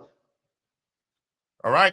Thank you. I appreciate that. Let's see what else we have here. Pochettino, when you are in a project that is completely different, some people can be confused. When people don't want to listen, it's difficult, but we are trying to explain that we are in a different Chelsea, but sometimes something different. I don't think he needs to, in my opinion, this is nothing really. It doesn't matter to me, this particular comment. But he doesn't need to explain. At the same time, I think if he keeps talking like this, the people will see it as him making excuses. For me, if I were Pochettino, if you don't understand that things are different now, that's your business. In all honesty, I'll just try to go about. I'll just go about my job without even considering what you think. Again, if you understand football, you'd know.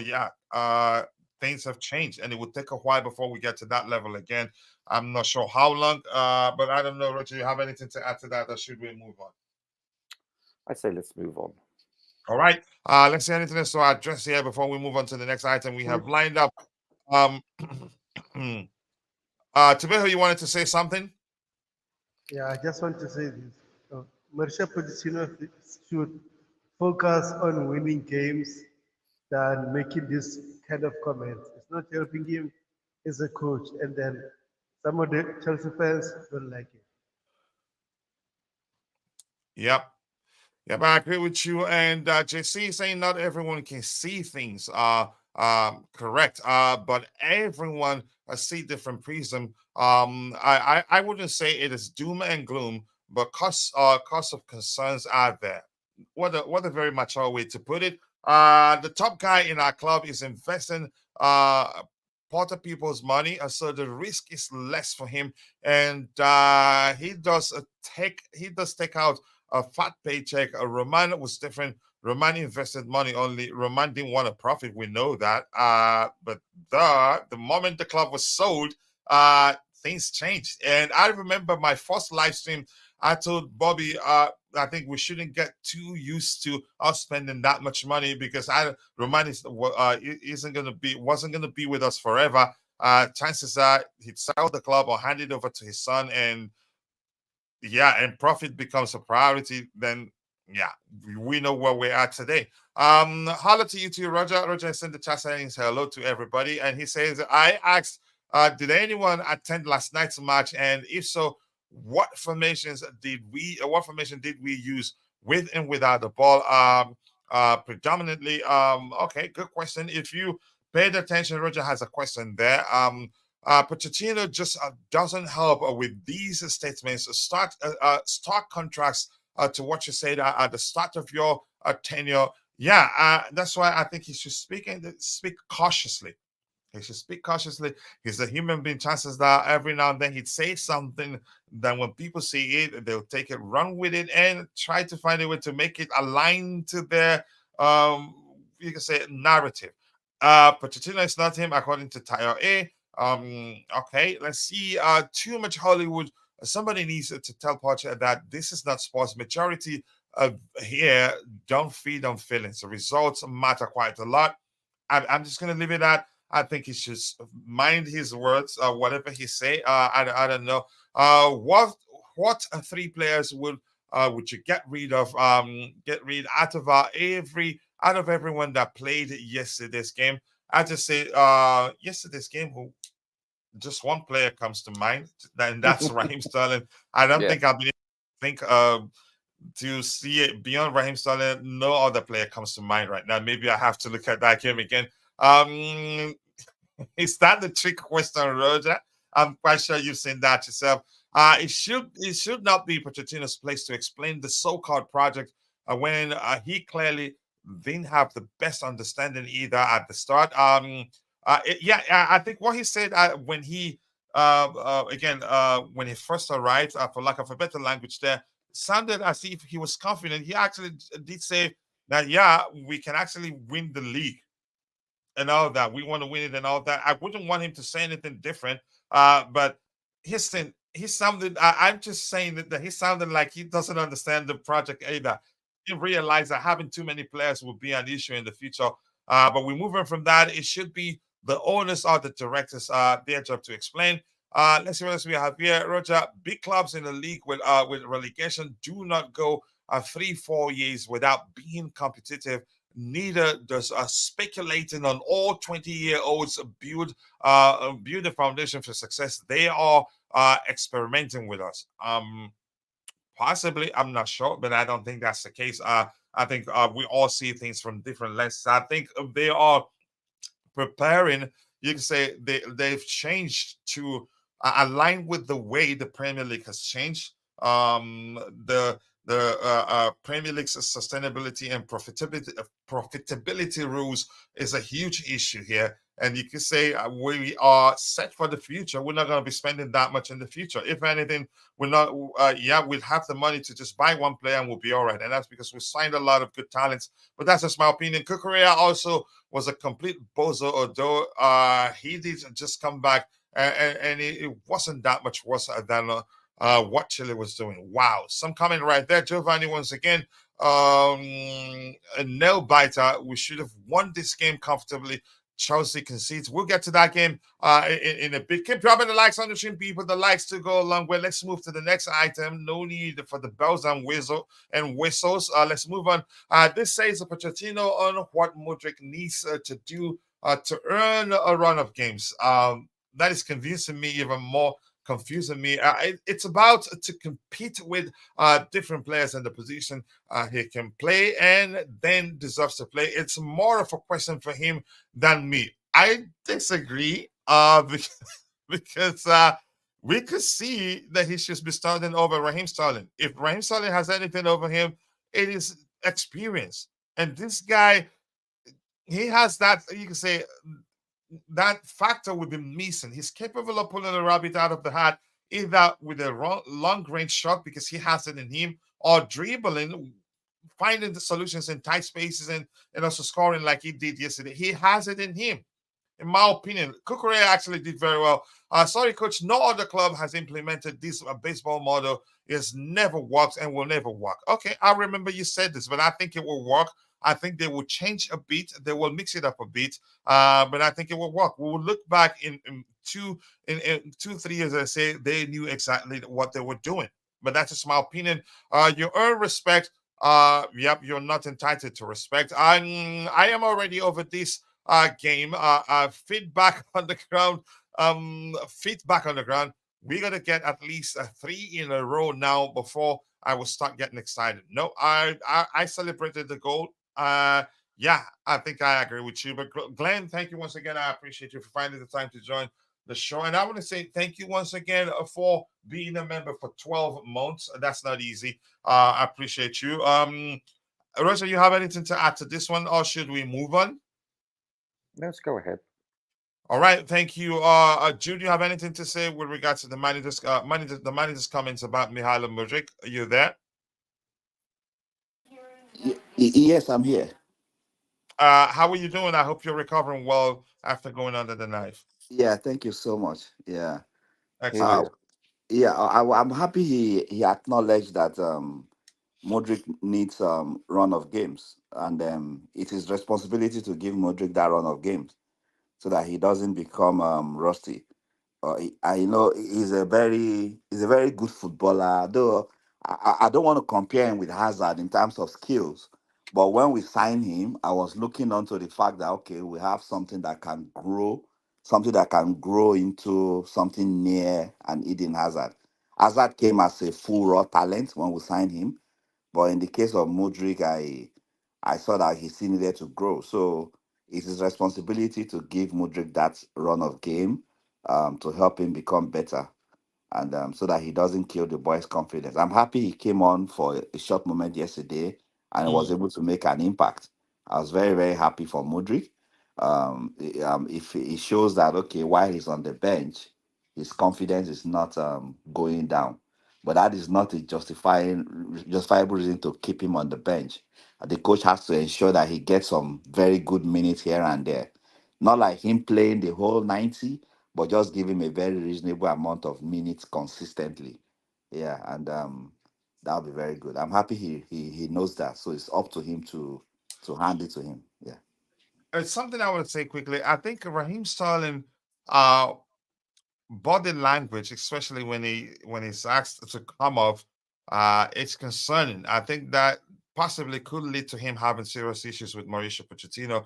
I think if he comes across as he feels like he should stay on, and I'm not too sure. Maybe Roger would like to say something with regards to that, but I want to read this because it's directed at Roger. Any Poch Hollywood comments, Roger just passes, but any other, he talks with passion for 10 minutes. My goodness. Some say Mudryk needs to play in the 10 position.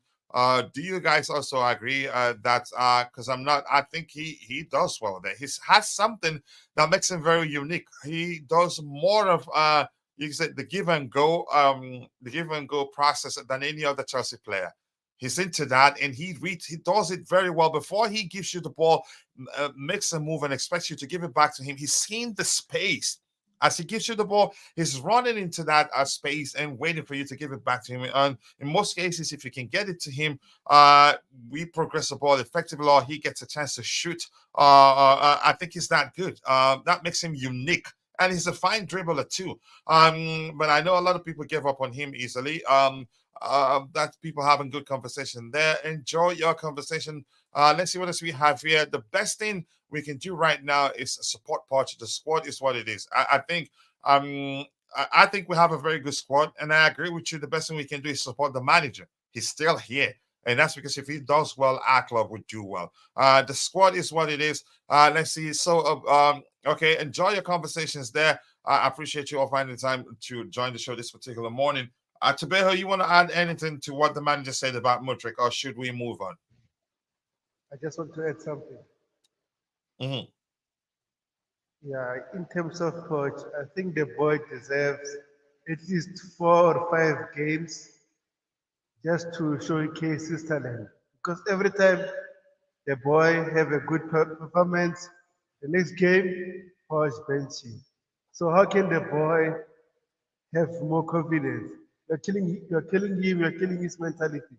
For example, he scored yesterday. Give him a game against Leicester City. Also, it is 90 minutes. Show him that you trust him rather than killing him. That's my big issue with Mauricio Pochettino. So hopefully he can learn that Mudryk needs more game time in order to improve as a player. And he's still raw, but if the coach gives him more confidence, I think he'll do well. I think you will. Can I address this, please? Yeah, go ahead, Roger.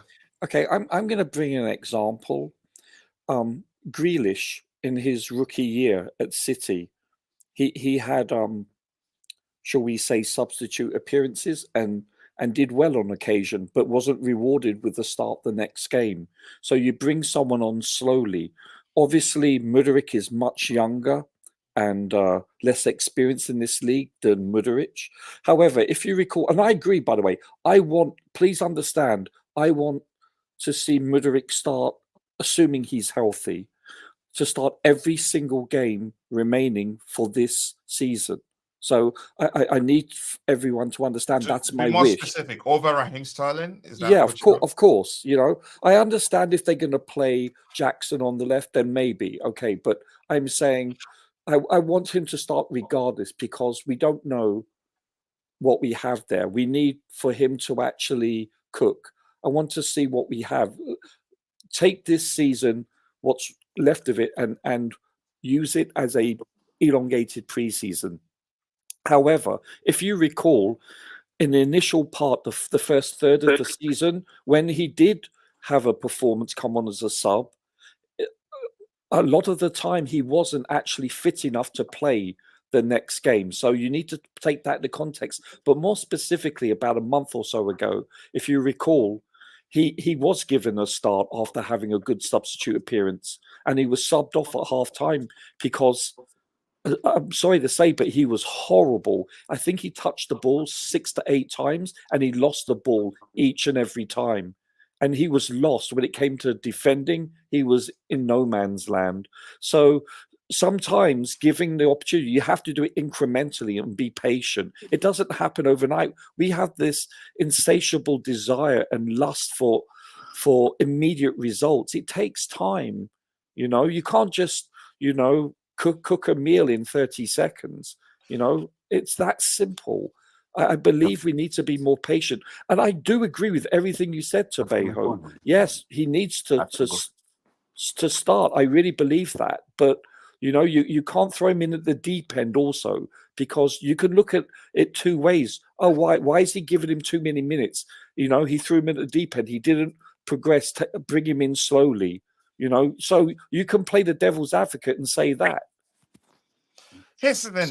I think my biggest issue, and here's the thing. Something I know that Roger always say that's very important. The manager is the one that sees these players day in, day out on the training ground.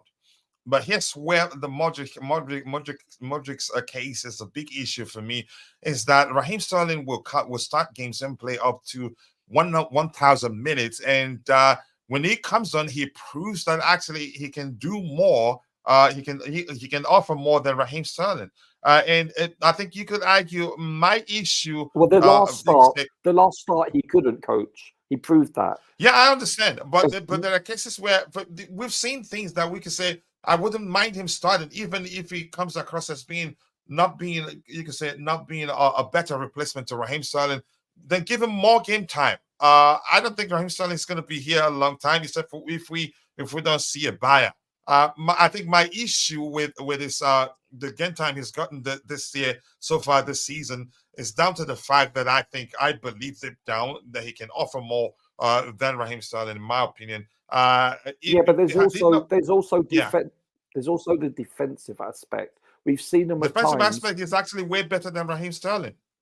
Yeah, but listen, especially aerially. But I've seen Mudryk at times look completely lost. He's been in no man's land. He's been a non-factor. I'm not saying Sterling hasn't at times also. Don't get me wrong. Mm-hmm. I'm not elevating Sterling at all. I think he's... I don't believe that his status in the team warrants a start. I really don't. I think listen, the first, let's say, third of the season, Sterling was playing quite well, and he deserved all the praises he received because he was outstanding at times for Chelsea. But let's be honest, let's say at least this calendar year, he has been woeful. I mean, lacking. He's been invisible, And I agree with what everyone's saying, but I'm just saying that guess what? Mudryk at times has also looked lost. And you know what happens if he plays him and he actually loses confidence and he basically, for all intents and purposes, is thrown in at the deep end. So then people will be criticizing the coaching staff, saying you didn't bring him on, you weren't patient enough with him, you crushed his confidence. Do you see what I'm saying? You can look at it both ways. It's that simple.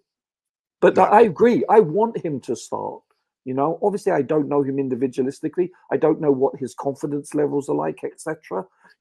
I'm sure, like if Pep was coaching us, maybe he would start him every game. I don't know. Maybe he wouldn't. Maybe he would be doing exactly what Poch is doing. One doesn't know. It's true that this coaching staff gets to see these players on the training ground each and every day, so they have a better insight. We're just playing Monday quarterbacking. That's all we're doing. Yeah, All right, coach. I'm gonna catch up. Sorry. Okay. Sorry, Go let me ahead. You just were add saying that something, quickly. Jude. Yeah. I just like to add that my own opinion is I'm not just saying that Mudryk has to start all the time, right? I'm just concerned about the minutes because sometimes his expertise might be coming off of the bench for now. For example, sometimes he might even start the game and get lost in it. So if he's gonna be more productive coming off the And I bench. thought you were my brother. No. Wow. Because there are sometimes, like Roger said, there are sometimes that he gets lost in it. And then there are sometimes that you are playing a high profile match and you think all their defenders are tired. Then you bring in somebody like Mudryk in the second half. He will run them down. You Yeah. understand what I'm saying? So there are sometimes tactically we might need to rest him, but I just need that guy to keep having minutes upon minutes. That's my view. Thank you. Well, No, I think actually, I am saying I want to see him start every game.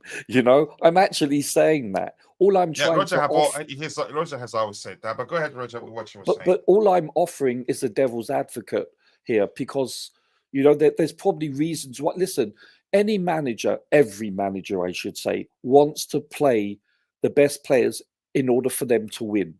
I don't think there's a manager that's sane enough is deliberately not playing a person when he knows that player can get me a victory or whatever the circumstance. Every manager wants to be successful, so obviously they see things that we don't. But I personally, I don't want to see Sterling start. I think it should be Mudryk. The I future. understand. Yeah, but I do get it though. Coming on as a sub, that pace when the player's already 60 to 70 minutes exhausted, he makes a massive impact, and that may be better suited for him to take advantage of that as opposed to starting. But just from a selfish point of view, and I'm being a bit narrow-minded here, but I would like to see far more minutes from him. That's all I'm saying, because next season we need to rock and roll from the initial game of the season. Roger, sorry, This is do our you like preseason. rock and roll music? No, Because you say it a lot.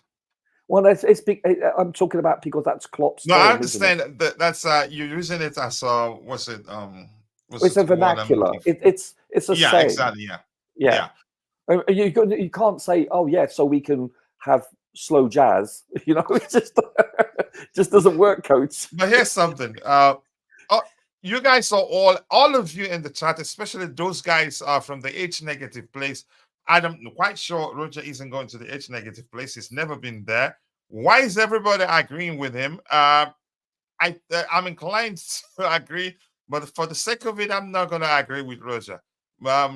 Look at unbelievable. Look at JC also agreeing with Roger. This should Roger be will. illegal. That should be illegal right there. What is going on? Roger, we also supported Mudryk for 1 year. So exactly as you put it, more than more than a year, and man needs to deliver. Unbelievable, all of you. Do you know what it is, Coach? I'm going to tell you what it is. No, I know it's a fact. I just like no, hinting that we're all agreeing. No. Just go ahead. Do you know what it is? I think the reason why this Mudryk chap resonates with so much of the fan base is because you can see the potential and ceiling he has. Potentially, he could be a megastar for us. But it's been up, down, up, down. Yeah, and well, the whole team has. Let's be honest. Yeah. The whole year, the whole season. But when you watch him, he teaches you with that glimpse of wow. He's like, it's rude of me to say this, but he's like, he gives you the potential and the dream to think that he's Hazard-esque, you know. And that's what we're aspiring. That's what we're hopefully wishing for. May not necessarily be the case, but he gives you glimpses of that wow factor that no other player on our team really is able to give you. He has incredible acceleration speed, and at times he makes the most amazing passes, especially a dissecting pass, and then in the same breath he can't complete a 2-yard pass, simple that a 6-year-old could do.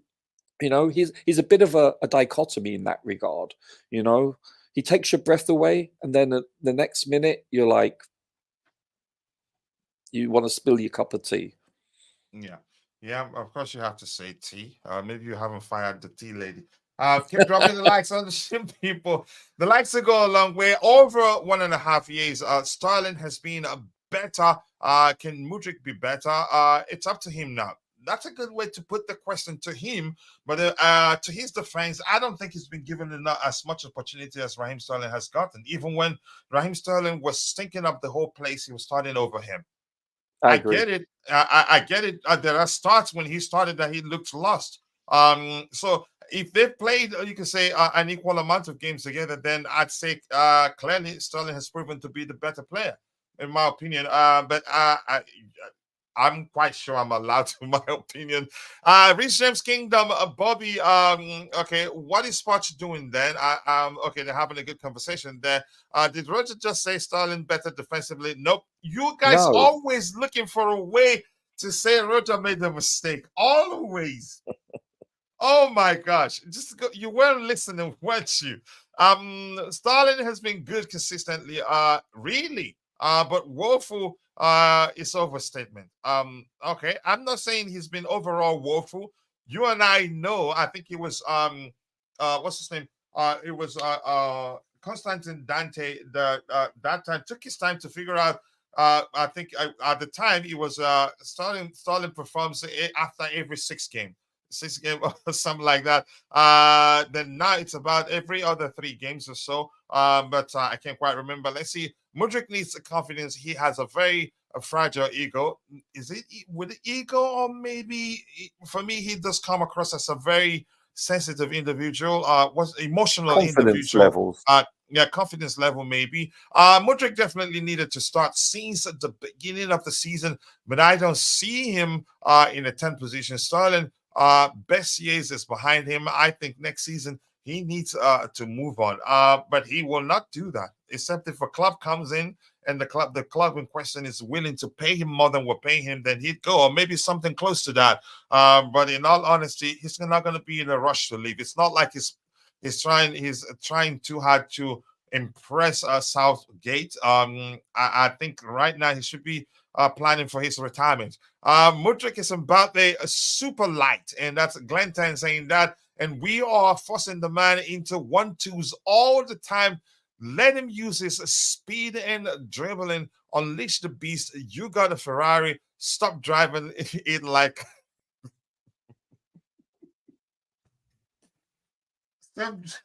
Stop driving it like a ladder. Wow. Oh, Alana. Yeah, I get it. Yeah. Oh my goodness.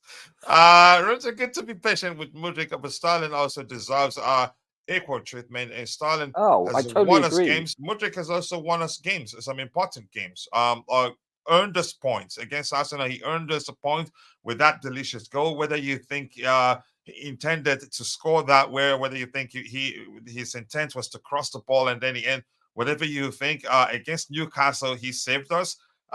His thing, but with no need comparing them. We still need to see more to decide who's the better player. Mudryk, you can argue definitely the younger, or maybe has a higher ceiling, but let's not get into that because I think it's unnecessary right now. I don't want it to sound anti-Mudryk, as I am not. I know you're one of his big. You've always been defending him, as I'm not. What I am saying is advocate for quality and be fair. Wow. Okay. We need balance. Balance will be key to us achieving a lot. Coach, after the last discussion, I actually had to think about it. I agree with Roger. Okay. All right. I need to be managed better, not favored just a style. And even when he stinks, that's where I have a problem. Mudryk stinks up or half okay, or half misses next 5 games, while Sterling stinks up 5 games, misses one. Okay. I'm willing to give Mudryk a try to see if he gets some confidence. Hopefully, it's not like what happened with Mudryk, where the purple patch lasts for one or 2 games. A lot of you guys are going to that place. All right, I'm gonna scroll to the very bottom. We get the next item we have lined up, and then I will try the best I can to get your subsequent contributions in the chat. But I appreciate you all. Where is Nani? He disappeared. All I can say is that he's still at Chelsea. We have 88 people watching, 42 of that on YouTube, and the rest, you can just say 50%, 50-50, because 43 I'm seeing 50% on X. If you're following the show on X, we appreciate you. Please be sure to keep liking the stream there, and also do follow us, follow our X account, so that whenever we go live, if you prefer following the show on X, it'd be easy for you. But here's then, if you join us on YouTube, subscribe to the channel on YouTube, you get a chance to win $50 every month. But here's the deal: you have to be a student to qualify for the giveaway. All these kids contracts are heavily incentivized. That's the truth. And I think again in 2 years or so, we'd look back and say, these owners knew exactly what they were doing all the while. I mean, I cannot see Nani starting over Palmer. I think they're different. They both can actually be on the same pitch at the same time. One is more direct than the other. Yeah. I think they're different, actually. But we'll figure that out soon. Let's see what else we have here. Pochettino on Nicolas Jackson. Players are young. They need to know first the Premier League, and they need their teammates to perform. With more games experience, he will be more calm in front of goal and hopefully more clinical. There's a good player in him. I've always said that. I never for once thought about giving up on Nicolas Jackson. If anything, I've been preaching that we should just let Nicolas Jackson be Nicolas Jackson, and we'll get the best out of him. And it looks like the manager is doing that right now. Player of the season contenders for me are Palmer and Gusto. If Gusto was not injured, he would have been Claire of Palmer. I wouldn't say be Claire of Palmer. Maybe he'd have more assists to his name, because I think we've signed us some special talent there. Nani needs to play more as well. Yep, the same energy for all these players. Palmer can play in the 10 role. Nani is more of a specialized player. His thing is to be on the flanks. Put Poch, I prefer 6. Nani has a problem on the right side with Palmer and Gusto. I think he will get a chance. They differ, but let's see what the manager does. Let's see anything else to address here. I think we've gotten to the game, and I want to start Roger with that one. Let me start with Tobeho. I'll get to Roger, then Jude. Tobeho, if you're there, if you can get closer to your mic, I think that will serve us and the listeners even better. 43 likes, people. We can do much better. If you're happy that we won, please do take a second, drop a like on the stream for us to help us gather more likes. 91 people watching, 50% of that on YouTube, 50% on X. If you're following the show on X, please kindly take a second to like the video there, follow our X account, and also join us on YouTube to get a chance to win a cash prize. Our Petrobis distribution is mid. I don't know. I haven't concluded that that's the case. Maybe I need to watch them even more. But that's, by the way, let's say Tobeho, the game overall, your top performer on the day, and you can talk about anything else you want to talk about the game. This is more like you reviewing the game. Let's hear you. Yes, coach. To be honest, my top performer yesterday was Nicolas Jackson. I know Cole Palmer scored a beautiful goal, but Nicolas Jackson was so good yesterday. I loved watching him, but I still demand more, and I know he can do more. So overall, I'm happy with his performance, and then I'm just annoyed with our defensive mistakes. First goal we considered from Enzo, Malo Gusto, and Trevor Chalaba. That was a primary school defensive errors, three of them, and then it should not have been again. I'm annoyed about that. Even the coach, you can see on the touchline, he was not happy about that. Also, the second goal, Malo Gusto.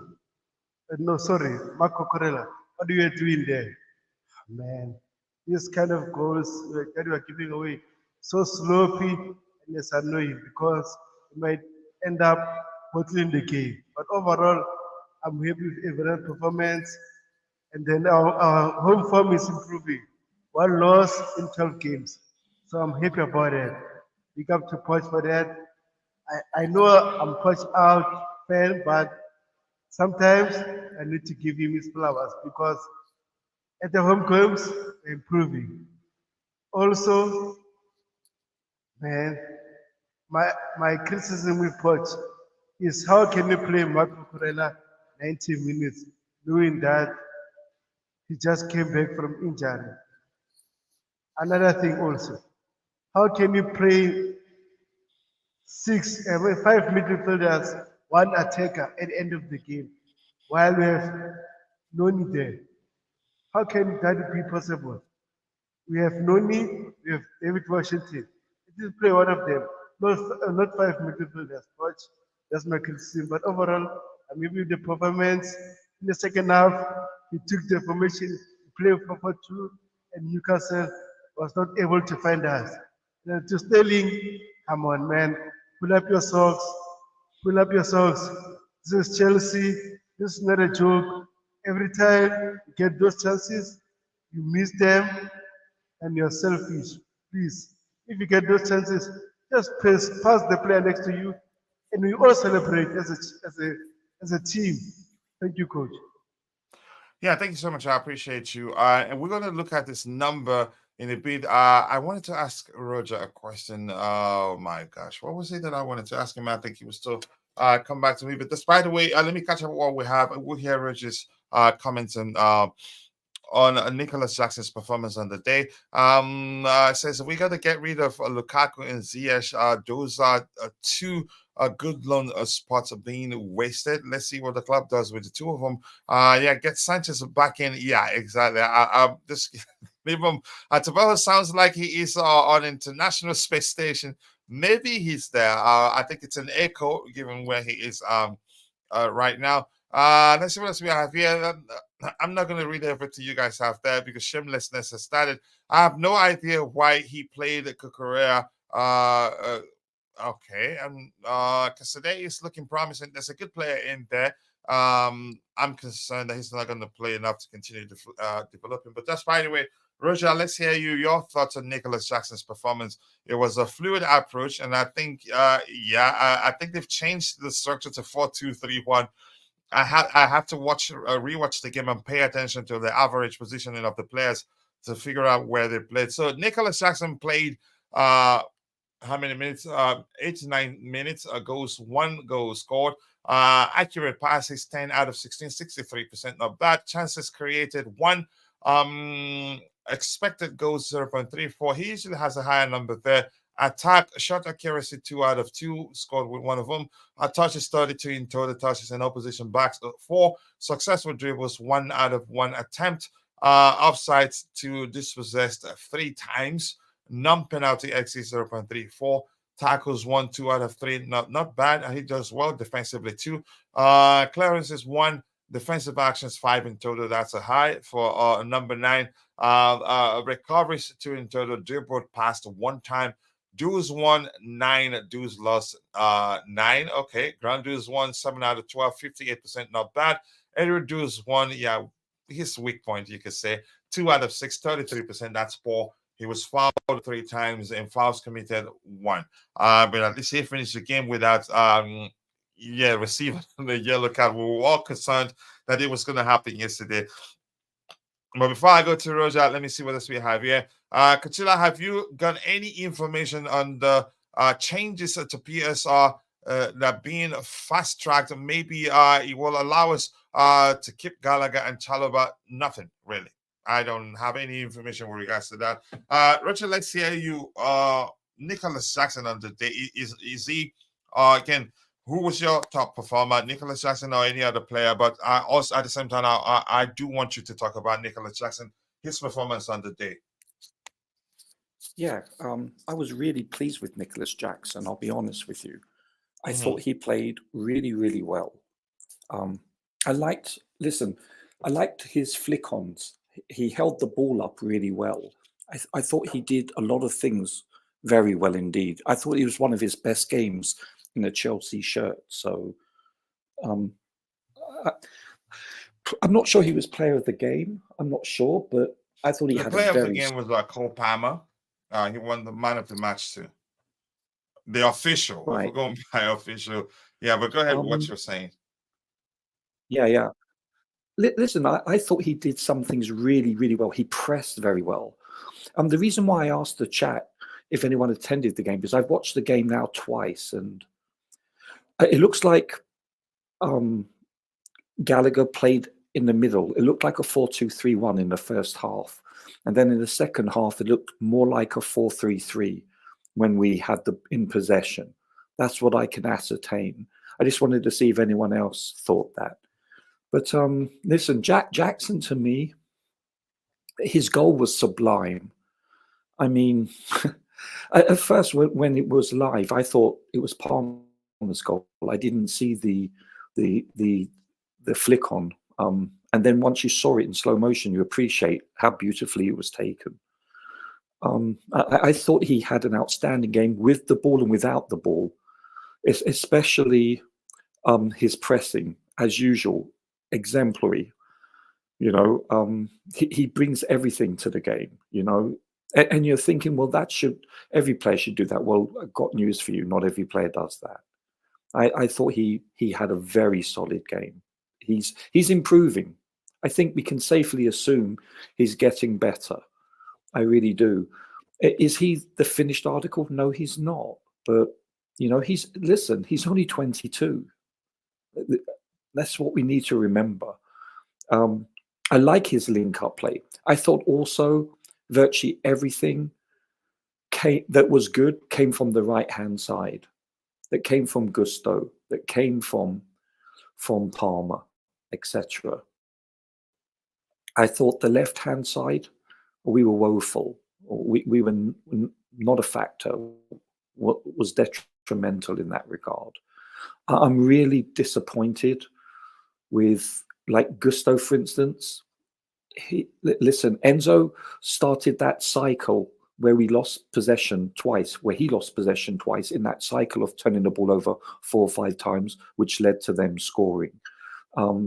Yeah, Bobby Gusto did mention that yesterday. Bobby Fairview in the chat. Yeah, go ahead.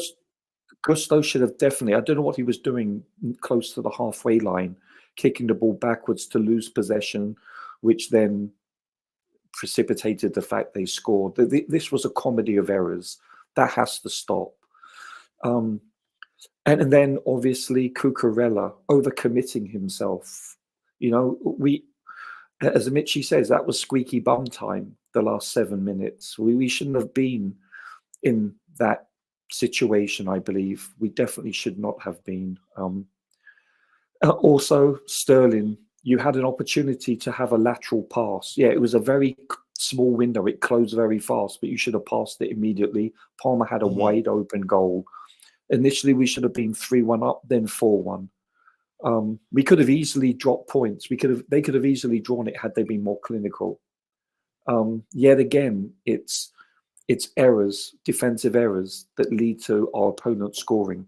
The good news is The top 5 teams in the Premier League have come to Stamford Bridge now and have come away with a maximum of 1 point each. In other words, none of the top 5 teams have beaten Chelsea at the Bridge.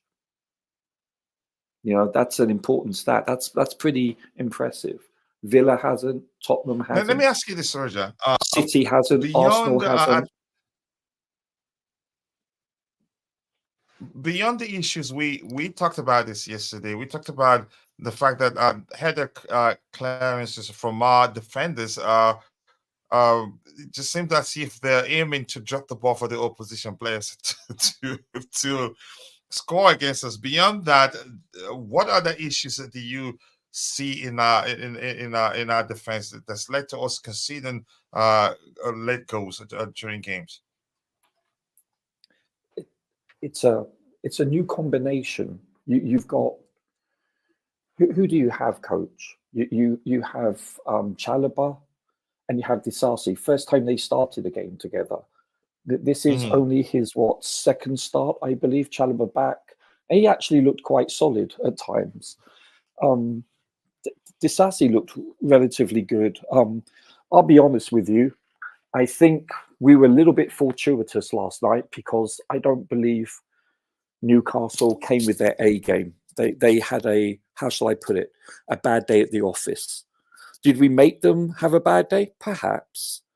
But I don't think we exactly covered ourselves in glory. I'm being a bit critical because, I honestly think that we need to start having clean sheets, and we're not even close to doing that. And I think this is symptomatic. We've been conceding a lot. Well, I think this is symptomatic of the youthfulness. Also, these errors. This is commensurate with having, new players in a new system with a new coaching staff that are young. I know Chalobah is 24 and Disasi's 25, so they're not exactly teenagers, but they're not exactly in their early 30s either. They haven't reached their peak yet. So you look at Chalobah, sorry, not Chalobah, what's his name? Cucurella, first game back in a couple of months at least. So I thought he actually acquitted himself quite well, with the exception of that bloody overcommitment, which he's always good for, at least one occasion a game, minimum. Listen, Gusto, he's 20, just turned. Yet did he do some things beautifully? Of course he did. But you can't be gifting our opponents this kind of thing. He'll learn. He's so young. So, I apportion more blame to Cucurella because of his vast amount of experience compared to Gusto. There's about 6-7 years difference in age. So I will give Gusto a pass. I mean, listen, he's just turned 20 and he's got a great future ahead if he can stay healthy. And I think the things he's doing are great, but he's still learning. Let's not forget that. He has made mistakes in this last 4 or 5 games. Which is very common with a player. Yeah, it's symptomatic. He's caught ball watching. This is his first year in this league, It's you have to take things into context. This is far from a well-oiled, Formula One machine. This looks like a Lada at times. It really does.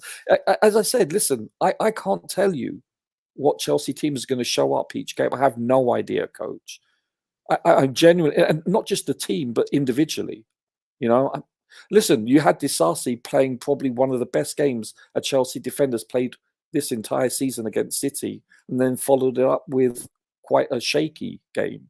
It is what it is, and we're just going to have to be patient. But guess what?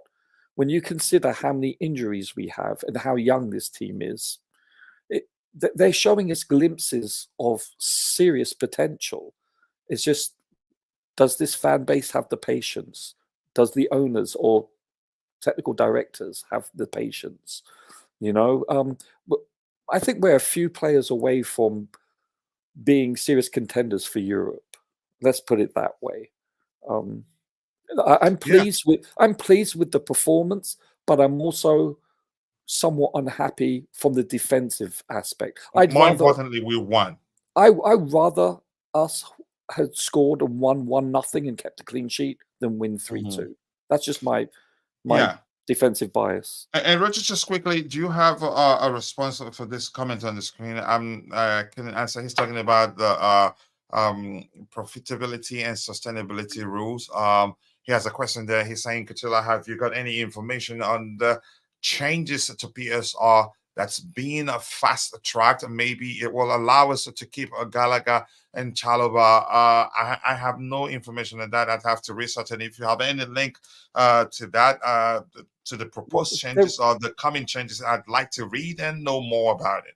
Do you know about it, Roger? There were reports yesterday coming out of the owners' meeting in London yesterday that basically are alluding to the fact that PSR will be modified substantially to reflect and be aligned more so with PFF in Europe's financial restrictions, profitability.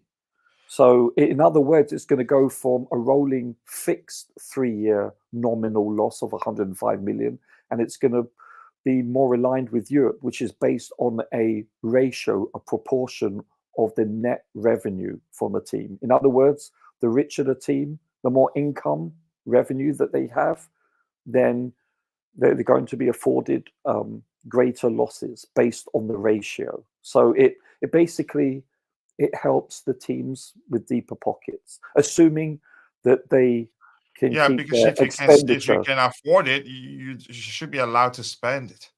Yeah.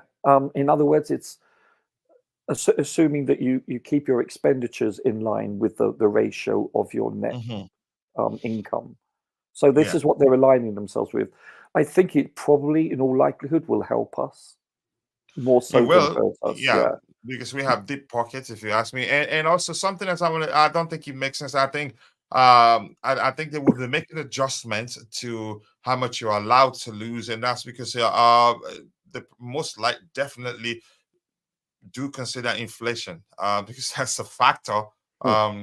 It shouldn't be static. I'm quite sure they will be adjusting things with regards to the inflation rate and all that. Otherwise, it's going to be a huge issue. But thank you for that. Let's see what we have here. Keep dropping the likes on the stream, people. The likes that do go a long way. Jackson made a few great runs. Would have been a through on goal, but was never picked out. Let's see, opportunities. That's a bit frustrating, isn't it? To be honest with you, it can be. But again, he's not 25. Yeah, he's anxious. And that's a sign of a learning curve. But he finished beautifully, though. Let's be honest. He didn't know. I think his finishing has improved of late, right? Hasn't it? Let's be honest. The flag didn't go up until after he finished. So in his mind, this was a live ball, and I thought he looked really composed. Yep, and that one that I think it was Casado that found him. He took it excellently. Also, I think he's improved. I hope that continues. Poch needs to be given credit for Jackson, and it looks like he's a tough love with Mudryk is working. If that's what that is, okay, I'll take it. Let him. But I think no matter how anybody sees it, at one point he will be starting games week in, week out. With his composure, how come he was receiving the ball? Yeah, he's improved in so many ways. No, whatever you say there, get all the credit to Jackson. Great day, Call Blues. Nice to see you out there, brother Mark and Joe. I hope you're doing well. I appreciate you finding the time to join the show this particular morning. I hope you're doing well. Get us a top gift and a few experienced players, 3 players at most, and we are good. Okay, let's see what the club does. I'm not sure how many players we're going to sign, and I'm actually not too sure what player we're going to sign. Kukurea hasn't played for 3 months. I wouldn't be that harsh on him because he had a good game. I agree. Finished with a rating of 7.0. He did his job defensively, offensively not that much, which I now take it. Maybe the manager instructed him to but he overcommitted like that. He overcommitted, which led to us conceding a goal late on in the game, which you never know. We've capitulated before. Arsenal comes to mind. Had we conceded another goal, then I think the crowd would have turned, and I think the fan base would be castrating this administration. So these errors have to be eradicated. It's that simple. Yeah. Coach, I posted a screenshot on Sterling unwillingness to pass the ball. I want to see that. I think it's been a lot now. People showed, I think there was one that had he squared the ball to his teammate. We could have won that game in particular. I think I think he's done it like 4 times now, so that one makes it the 5th one. Okay. In the Discord group, okay, I will check it. Thank you so much for that, Brianna Yahayu. Kuku did well, besides when he committed risks getting the ball, which he considered from. But as you say, after ankle surgery, first game should have come off and not play 100 minutes. Gilchrist would have done fine. I mean, in hindsight, we would say that. Other than 2 errors, Chalobah and Kukurea, they both played well. Chalobah actually lifted home. He didn't look out of place like somebody who hasn't played for a while. Yeah, but I'll take it. Goes against what Poch said before on injured players returning. Maybe he didn't have that much option or doesn't trust what's his name? Doesn't trust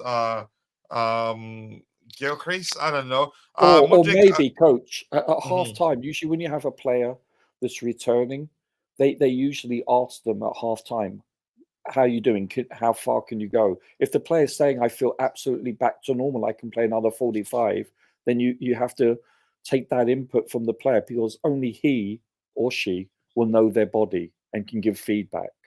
So Yeah, that's part of true. the equation. Yep. Hit the like button, people, and also do subscribe to the channel if you haven't. And that's coming from my bro, Adebayo Malcolm Joe. I appreciate you finding the time this particular morning. Let's see. Gallagher's energy good at not good at all. He was the same you saying a few days ago that if he doesn't start, we're gonna lose. That reminds me. JC said if Gallagher started, we were gonna lose. Let's see. Keep dropping the likes on the stream. Mark and Neum, nice to see you, Mark. I hope you're doing well. I appreciate you finding the time to join the show this particular morning. Yeah, we know that Gallagher's not a 10.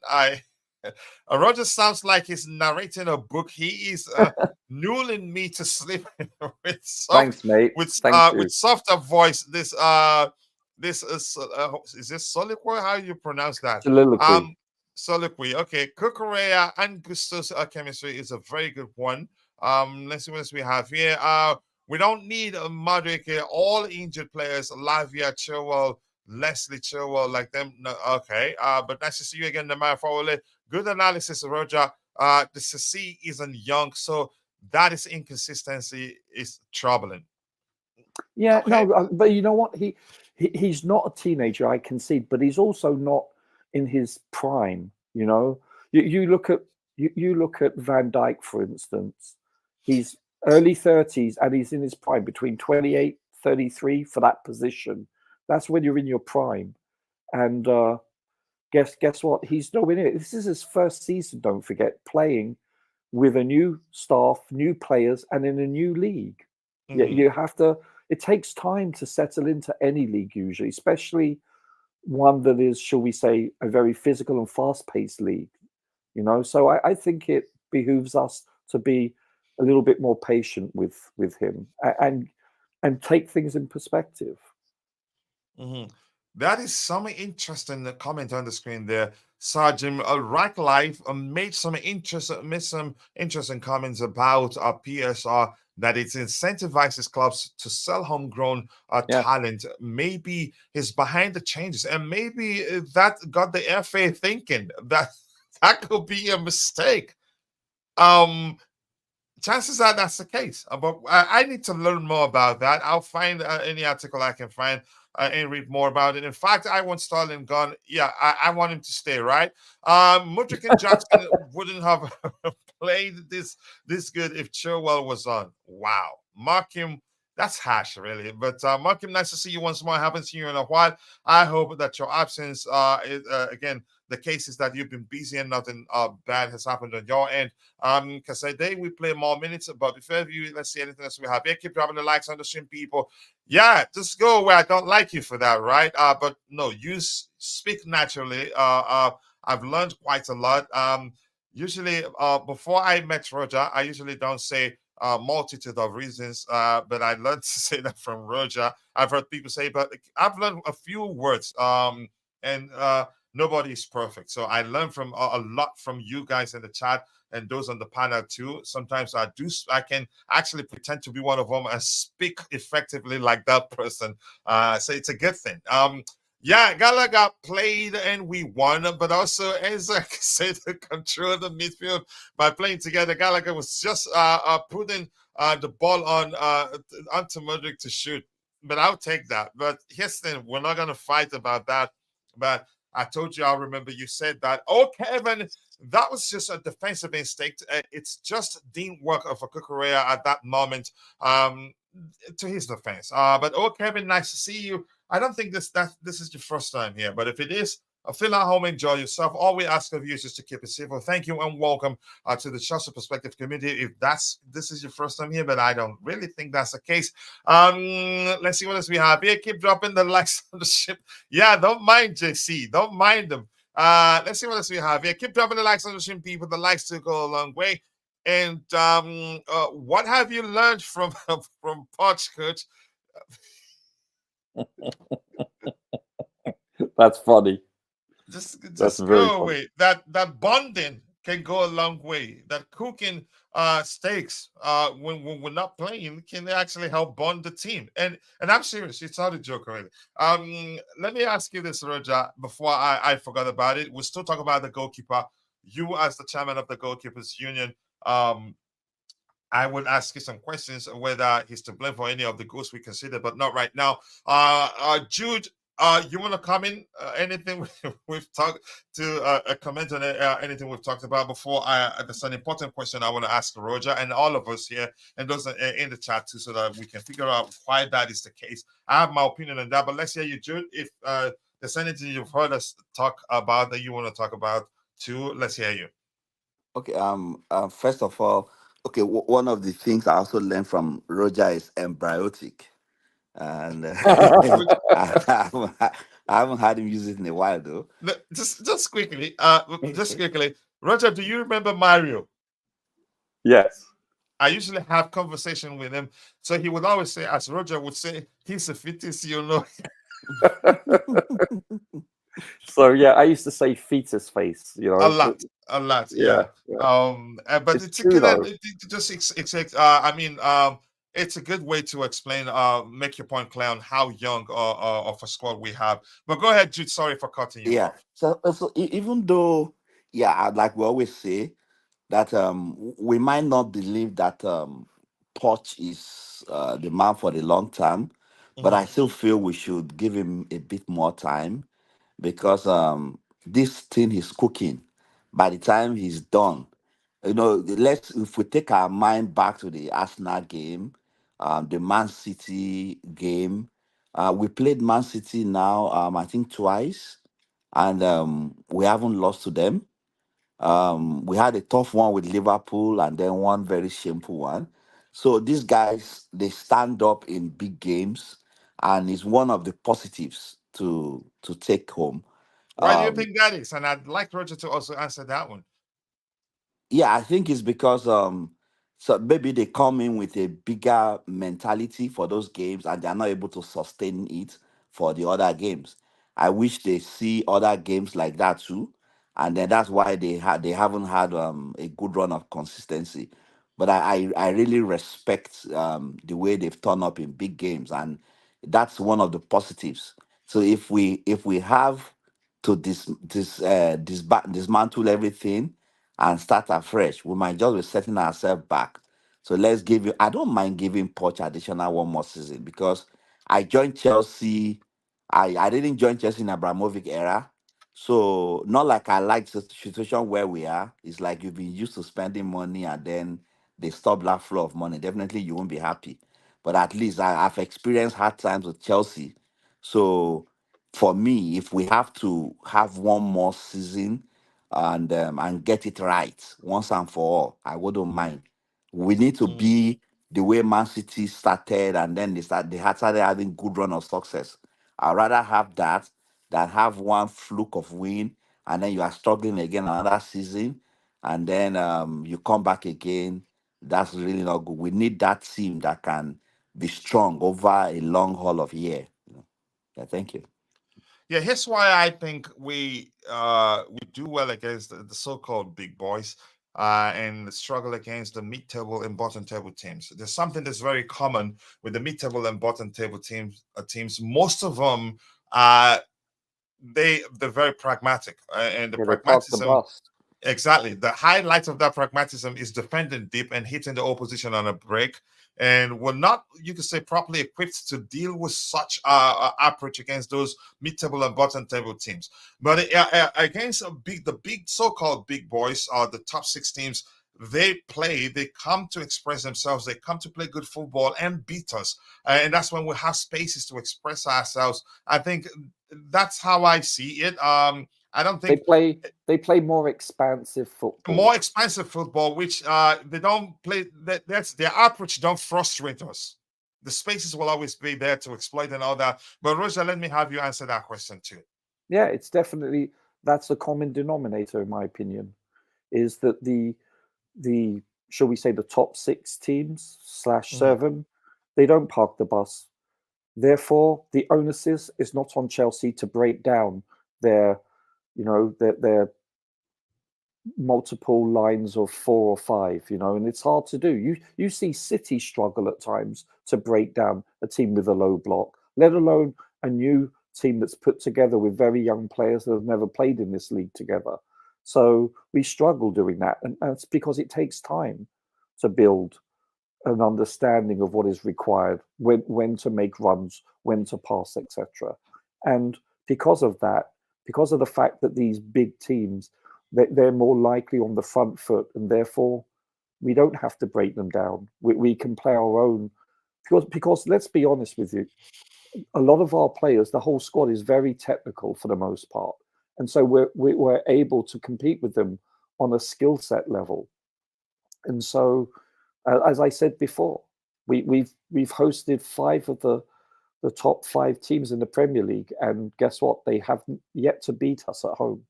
So that's really impressive in my opinion. How do we solve that problem? Because it's not a mentality. Takes time. Would you say that we're ill-equipped to, you could say, navigate the issues we face against those teams that defend deep? But how do we solve that problem? Because it's a huge issue. You have to work on it. You have to work on how shall I put this? On patterns of play, a greater understanding of breaking down a low-lying block. So it's not down to us not being properly equipped to no, we have Enzo that can break down anyone, just like Man City have De Bruyne, for instance, or Silva or Foden. They have skillful players, but if you look at a lot of the time when we're facing a low block, we're very stationary. We're not sure when to, and you see this. You'll see someone pass the ball, and the person's made the wrong run or has made a run, and there's no passing coming in to reward that run. It's because it takes time to have a great. Or the man with the ball will be waiting for somebody to make a run so he can find him. Nobody makes a run, and then his only option would be to go sideways or backwards. But go ahead with what you're saying. Yeah, we don't have a full understanding of the philosophy with which the coaching staff. It takes time. As I said, I've seen City struggle this year doing the very same thing.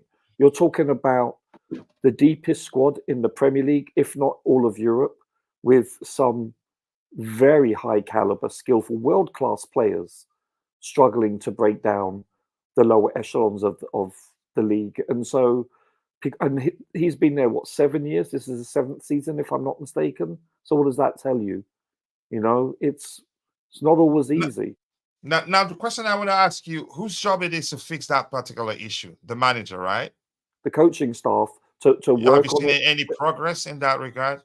Well, we haven't faced a low-lying block team consistently in quite a while now, but I think a lot of it has to do with the fact that these teams figured that because of our defensive frailties, they believe that they can have a go with us. So it works in our favor, to be honest with you. But yeah, I've seen I think we can safely say that our team has improved as the season has progressed.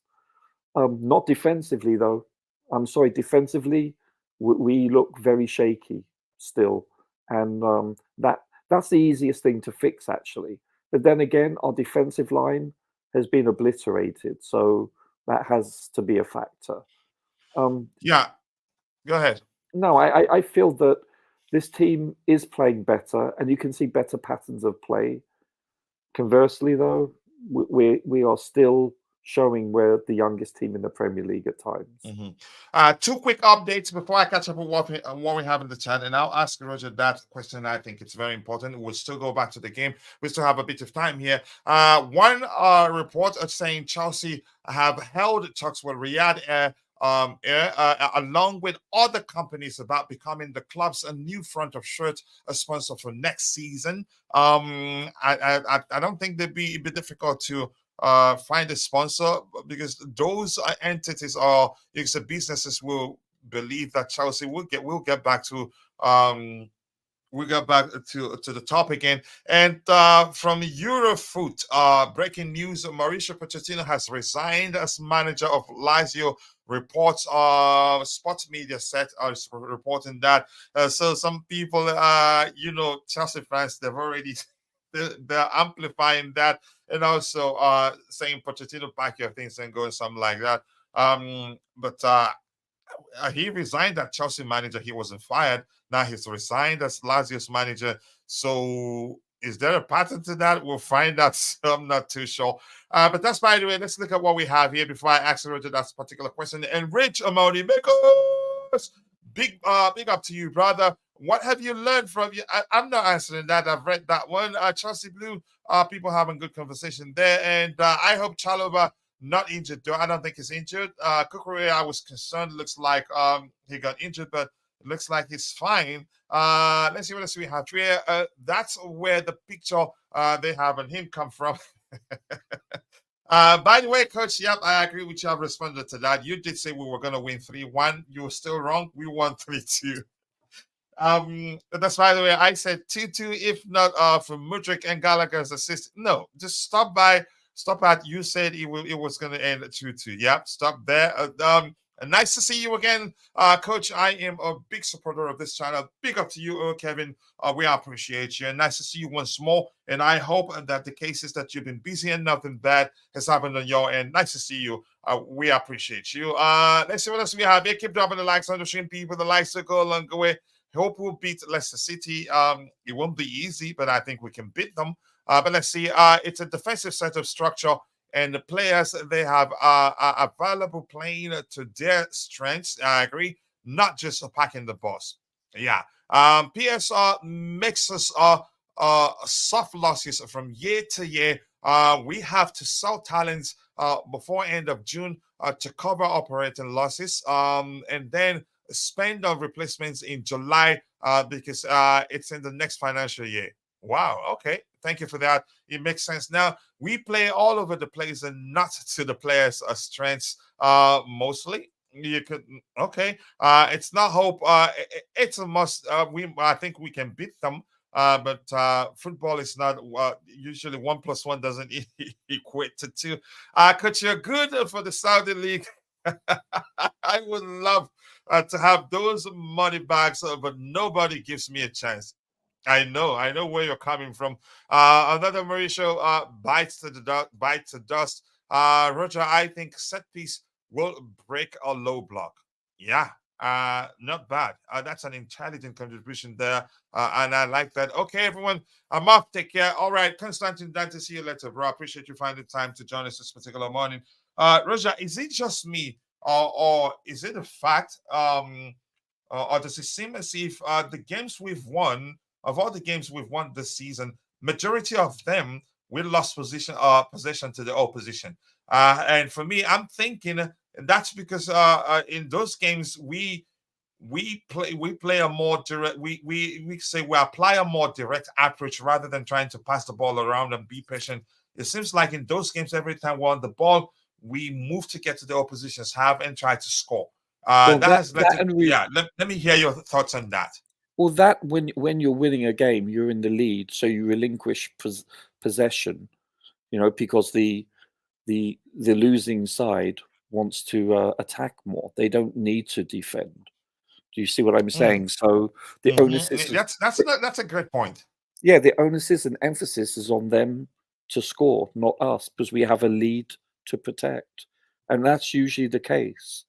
Listen, how many times have we had high 60s to mid 70s possession, even 80% possession, and lost games, or looked inept going forward? We just can't break down the team. Possession, yeah, it's a factor. I mean, you can say, but usually you can say we've dominated XG in those games also. Yeah. But go ahead with what you're saying. Chelsea's biggest problems is the fact that we don't convert our big chances created. Predominantly, we're one of the highest or / worst finishing teams in the Premier League. That's a statistic, though. I think we're in the top 4. At one point we were, I think, number 1. And I think lately, if you look, that we've been more clinical and taken our chances. For instance, you look at Sterling inside the 47th minute, the first half. He's inside the box and he has a shot and he hits it straight down the keeper's gut. It's 1 or 2 yards either side. That's a goal. Just we at times we lack being clinical. We really do, but I think we are improving. We've begun to score more goals. However, in the same breath, we're conceding more also. We have what? Yeah, I was waiting for that. Goal difference. +2. That's pathetic. It's really poor. I would. It's much easier to fix a defense than it is to fix an offense. So, and I understand the reasons why we're conceding goals more. It's certainly not because of the keeper. The keeper is really, he's been quite sound. He's doing the fundamentals very well. It's the fact that we're making defensive errors individualistically. That needs seriously to be eradicated for next year. Really does. I hope that this coaching staff works on this more than anything else. Yeah, Roger, let's talk on. Jude, do you have anything to add to that? If not, I'm going to ask Roger get Roger's takes opinion on the 2 goals we considered, whether the goalkeeper should be blamed for either of the goals. But if you don't have anything to add, Roger, let's hear you. The goals we considered, are they? Is any of them savable? No, none. Okay, because Houston, it looks like Bobby, he knows that you're the chairman of the Goalkeepers Union, and he asked the question. I'm sure you can see it on the screen there, saying, have we heard Roger's take on our keeper being beaten at the near post? This is the first goal that he's conceded at the near post. But that was going. Listen, they measured a goal that I think what's his name from Man U scored last week that was 72 miles an hour. That it was a rocket, and this was a rocket also. So you're looking in the ballpark of 70 miles an hour. Takes about 0.2 to 0.3 of a second to hit the back of the net. It's impossible to defend that. A human being doesn't have those reflexes unless it's hit directly at them. That was a world-class goal that they scored, the second goal. It was a beauty. Yeah, it's not. You're looking at maybe 1% of keepers can save that, and that's if they're perhaps much bigger. I'm trying to think of a huge goalkeeper. Courtois maybe got a hand up, but I don't think he's even saving that. It's just a world-class strike, and there's nothing you can do. The first goal, no, it's Isak bent the ball around Disasi. He saw it late. As a keeper, when the shot comes he saw that late. When you see it, it's bending past you don't see the contact being made, and you see it late or through a defender's legs, and you're seeing it late. The human body cannot react fast enough. It's just that simple, especially if the ball is curved. Don't forget, this is the technology of the football nowadays allows you to swerve a ball much more than 40, 50 years ago. So it's It's much harder. No, I don't blame any of the goals he's conceded so far to be on him. The only one criticism I saw of Petrovic last night was for the first time he invited pressure in the second minute. Instead of taking that goal kick and booting it long, he played it inside the box, and he should have actually and he learned from that. And guess what? He didn't do that again. So, but that's the first time I've seen him in a Chelsea shirt invite pressure. Remember, I've always said each week he boots it long when he sees that there's a forward press on. He didn't this time. Bobby couldn't stop talking about that yesterday. Yeah, Smoke signal. Yeah, oh, well, yeah, and he is at fault at that. There's no doubt about it. But it didn't lead to anything. It led to a throw-in that we actually handled. You know, it's other than that's just one goal kick that he should have booted long that he didn't. Other than that, I thought he had a solid game. Really did. Distribution was decent, was excellent at times. I thought he had a very good game. It's yet again, it's just bloody defensive errors. At least it wasn't from our centre backs this time, and it wasn't aerially. That's the positives I can take away. Because I expect if you ask me how were Newcastle going to score against us, I would have definitely bet money that it was going to be aerially. So I was quite pleased that, But honestly, I don't think we did well aerially, right? Yeah, but I don't think they had too many balls coming in. I mean, there was a couple of times where they just didn't connect. They had a bad day at the office. They weren't on the same page. Some of it you can say was our marking or challenging, but for the most point, we weren't punished. And it happens to all the good teams. So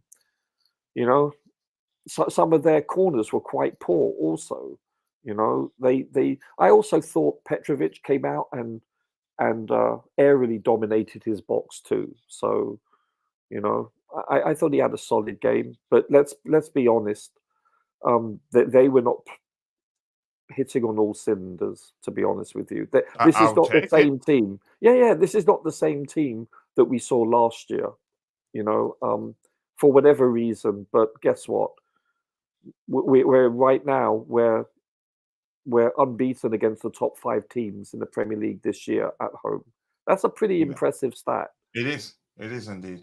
It is 48 likes too much to get into 50. Let's make that happen, people. Like, and like, people. And let's see what else we have here, because today looked better in the ends of position. Marking Newman. I have to watch it again to conclude that that's the case. Mauricio Sarri has just resigned. What's going on? You have Rafa Benitez and Sarri available on the same day. I think we'd see a manager go around merry-go-round in the summer. Yeah. I think we've not created a consistent, good quality chances or dominant sharp phases in game. The execution is just a symptom, not the disease. Virus is a thing. Let's see. Fans are walking a little bit like antiviral drugs. You can see that in the Hollywood DZ thoughts of Podge. He's clear. DZ. Wow. Some comments rare after consuming numerous bottles of Sposi. It would take a very long dose of reality to get cured. Wow. The problem is we don't seem to operate like a big club anymore. After that Murphy goal, we looked like a championship team. Wow. Okay. Yeah, Kevin, that first half was average. Roger, Tim Sherwood made comments to Cole Palmer that made him mad. Tim Sherwood, I don't like him. And his comments, sometimes you look at him and say, this same guy was the manager at Spurs. But for one... Well, what do you expect? He has an agenda. Someone looked Poch in some room during halftime. They came out playing better.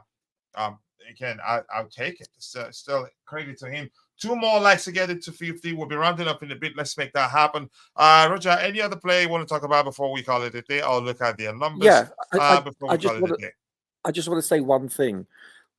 People that don't like Poch and the coaching staff, they always criticize him, and they have recently on your show saying that we do worse in the second half. Well, he changed from a 4-2-3-1 to a 4-3-3 predominantly in the second half. He made adjustments at halftime, and guess what? We conceded a goal very late in the first half, which gave them momentum. And guess what? We won in the second half. We were a better team. In fact, they regressed, we improved. So surely, if you're going to criticize the coaching staff when first half adjustments are made against us, then surely you must give him credit. If you are objective, surely that would be the case. So, you know, just like I give credit to Sterling when he plays well. I'm objective. I give him credit when he does well, and he has done well at times for Chelsea, especially the first third of the season. You know, so how come that those Poch haters don't exactly give him credit when it's due? You know. All right. If you're in the chat, if you have questions, drop it in the chat. If it's too difficult, I'll throw it at Roger. Come on, people, keep dropping the likes on the stream. 51 likes will be random if in a bit. But if you have any questions, drop it in the chat. We'll try to address it. Hit the like button. Says Rich Money Makers. Yeah, Roger. For once in a lifetime, he didn't bottle it. Had we lost, if you drew, yeah, that's not acknowledging. You see, he hasn't come out and said that. No, he deserves credit for that. But guess what? My goodness, Roger, if that game ended in a draw. Whoo. Yeah, exactly. And who would take the blame? It would be Poch. But you know what? As I said, the coach gets way too much criticism. I'm talking about every coach. Yeah, when a team loses, and way too much credit. But these people that have an agenda and a narrative, they don't give him credit when it's due. And that's why I have a problem. That's why I don't respect their opinion, because there's a narrative. Regardless of opinion is, of course, always warranted, you know, and respectful. But when it's not objective, that's where I draw the line. I was happy he took off Sterling. That was a good call. I was saying, actually, if I were the manager, he wouldn't come onto the pitch for the second half, given in my opinion how bad he was in the first half. JC, maybe Kasade and Poch. Roger, you wanted to talk about another player before we call it again? If you have, that's up to you. I have time. Yeah. I'm trying to think who. Let's have a look at Disasi. I'm interested in Disasi, actually. I'd like to see what he did. Mm-hmm. Let's see what else we have here. Disasi. Let's look at his numbers here. Let's see how well he's done. He played for 90 minutes, goals 0. Okay, forget about that area. Accurate passes 39 out of 43, 91% pass accuracy. Touches 53, passes into the final third 3. That's fine. Accurate long balls 4 out of 8, 50%. Not bad, at least half of it. Tackles 1, 4 out of 4, 100%. Last man tackle 1 in total, clearances 2, headed clearances 1, interceptions 1, defensive actions 7 in total, recoveries 2 in total, duels 1, 5 duels lost 2, ground duels 1, 4 out of 5, 80%, not bad. Aerial duels 1 out of 2, 50%. So I think he had a good game. But let's hear. Yeah. So I actually want to ask you and everyone else. I'm not talking about the fullbacks, I'm talking about the centre backs. I actually thought that they did quite well for the most part. I was quite pleased with their performance, and I was just interested. I'd like to see also Chalobah's. I'm interested to see what they did. I thought the weak point would be those two, and not our fullbacks. So I was pleasantly surprised. Going by the you can say the factor that they are. It's not a pairing we've seen before, right? No, it's the first time they played together, started together, I should say. 19 minutes for Chalobah. Accurate passes 29 out of 42, 69%, not bad. Touches 55, passes into the final third 3 in total. Same thing as something. I'm laughing for the last one. Same thing as the Cecilia in terms of passes into the final though. Accurate long balls 1 out of 9. 11%. That's poor. Probably that's why he's the. You can say he's the. He got a better rating than Sterling. Tackles 1. Okay, then okay, blocks 1. Clearances 7 in total. Headed clearances 2 in total. Interceptions 1. Defensive actions 10 in total. Higher than the CC. Recoveries 5 in total. Dues 1, 2, dues lost 1. Grand dues 1, 2 out of 2, 100%. Every dues 1, didn't attempt any. I don't know how they do this. I was fouled 1 time. I think except for the long ball, accurate long ball percentage, you could argue it was a good game overall. He didn't look out of place. No. Yeah, I think he did well. But go ahead if you want to add to it. Yeah, I was just shocked because I expected them to be the weak point of our defense, and they weren't. I don't know. Listen. I'm really glad that we won and we took maximum points, but in the same breath, really disappointed with the defensive errors. That's all. This needs to change. Yeah, Roger. He's saying we upset Gary Neville. Do you understand? You know what? You know, Gary Neville made a comment in the second minute saying that we're not able to pass out from the back. But then, if you noticed, our goal, the first goal we scored, we played out from the back. I just thought that was. Oh, so that pissed him off. Yeah. So just to let you know, I'm not sure whether you saw this stat, but Palmer leads the Premier League now with 5 games where he's got at least 1 goal and 1 assist, more than any other player in a single game. That's pretty impressive. Yeah, he's that sort of player. Even I think for me, sometimes he attempts dribbles unnecessarily. But I think he will get but still, I wouldn't take him off because I know he will still do something in that game. So that's accurate, Roger. I like that. He played 86 minutes, probably taking off because he's an important player for us. Goals 1, assists 1, total shots 3. Accurate passes 20 out of 27, 74%. That's excellent. That's good. Chances created 3 in total. Expected goals, we don't need that one, not necessarily. Attack, shot accuracy 2 out of 3, 67%. Touches 45. Touches in opposition box 5 in total. Successful dribbles 2 out of 4, 50%. Passes into the final third 6 in total. Accurate crosses, didn't attempt any. Accurate long balls 0 out of 2, 0%. Dispossessed twice. Non-penalty XG 0.12. Tackles 1, 2 out of 3, 67%. He does well defensively, and I like him for that. Interceptions 1, defensive actions 5 in total, recovers 4 in total, and dues 1, 5, dues lost 5, grand dues 1, 5 out of 10, aerial dues 1, didn't attempt any, was fouled 0, fouls committed 1. It was a good game, but if you're going by eye test alone and without him scoring, I think he came across as if he gave away the ball too much yesterday. Maybe at times when he shouldn't, but that's beside. Beyond that, I think will always be in the game one way or the other. He finds a way to play himself into the game. I see him as that kind of one sort of set of player. You don't know his importance until you take him off. But I'm happy for him. Saying there was Children Never's statement until minutes 7, 8. We were not able to. We scored in less than that, and we played out from the back. It's less. It was the 5th minute.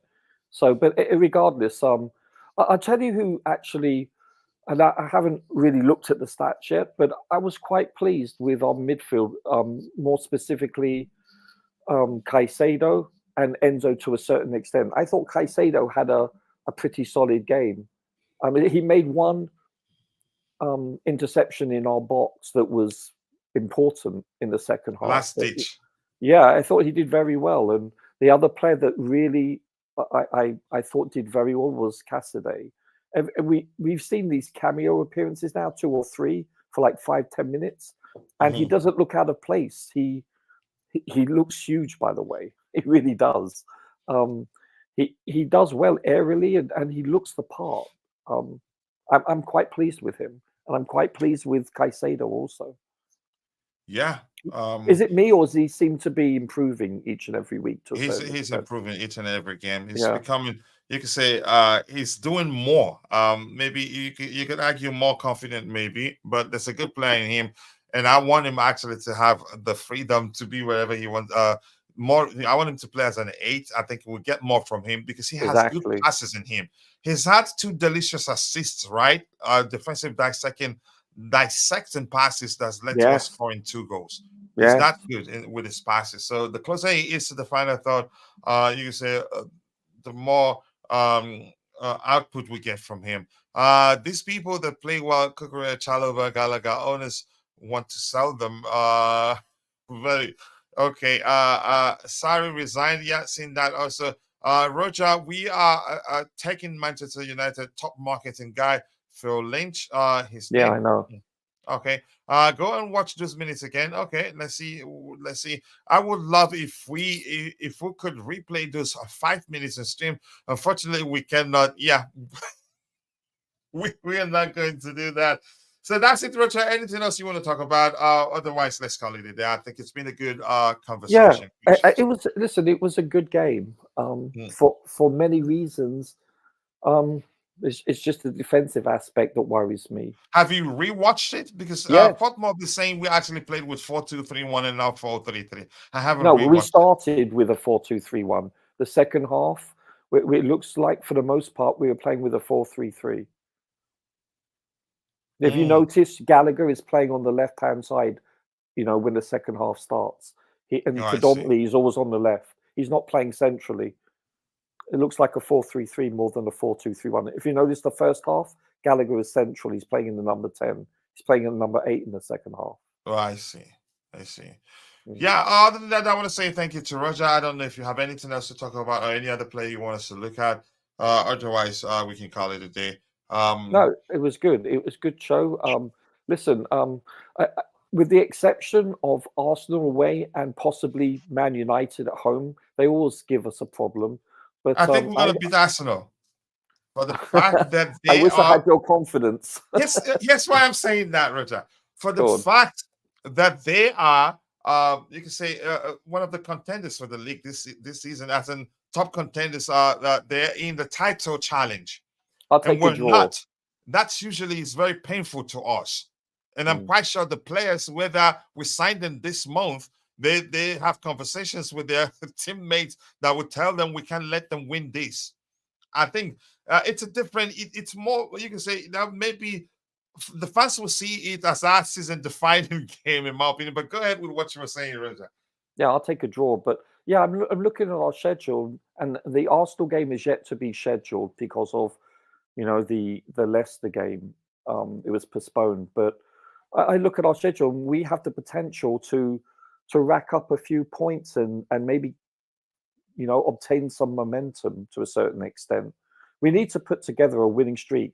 I'm not sure we can do that, but at least if we can stay unbeaten for the vast majority of the remaining 11 games, I think this will bode well and give us an impetus for next season, just as it did for Arsenal in his second season to third season. Yeah, with that, thank you to all of you who have come to the natural end of the show. I want to say thank you to Roger, thank you to Judah, appreciate you all. Thank you to Rich Amoni Makers, and thank you to Namai, thank you to JC, my bro. Thank you to everyone that's in the chat, and Brinani Yahayu, who was here, Vic, Bobby Fairview. If I missed your name, apologies, I'm only human. See you guys next time. God bless us all, and bye. Cheers, gentlemen. Cheers.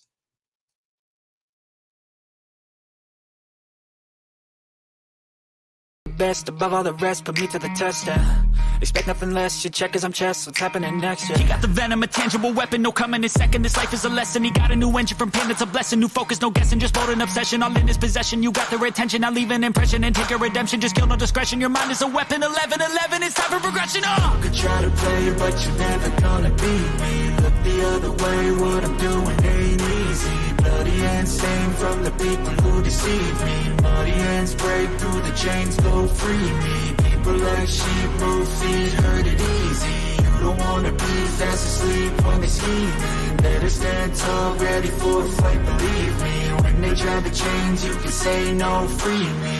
So he's been looking for somebody who could save him, instead of searching inside for what they gave him. A strong will, strong mind causes mayhem. We could change the world, change times, rearrange them. Staying on pace, running the race, life is a chase, I don't want a place, I wanna be first. Work till it hurts, dehydrated thirst till I'm in a hearse. High ambitions and the right mind can take you so far. It's like you lived a few lifetimes. Take off, I'ma break off from the weak minds. They can stay soft. You can change lives, you create thoughts, never waste time. You got one shot, you got one life. Better pop off. What do you like? Make a dream job. No 9-5, no mean boss. Just my life and free thoughts. You could try to play, but you're never gonna beat me. Look the other way, what I'm doing ain't easy. Bloody hands stained from the people who deceive me. Muddy hands break through the chains, go free me. People like sheep move feet, hurt it easy. You don't wanna be fast asleep when they scheming. Better stand tall, ready for a fight, believe me. When they try the chains, you can say no, free me.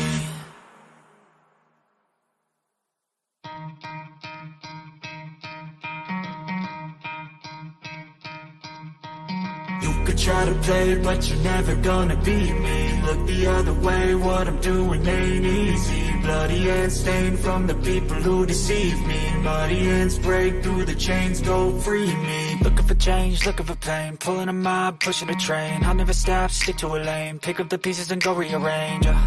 I'll be the best above all the rest, put me to the test.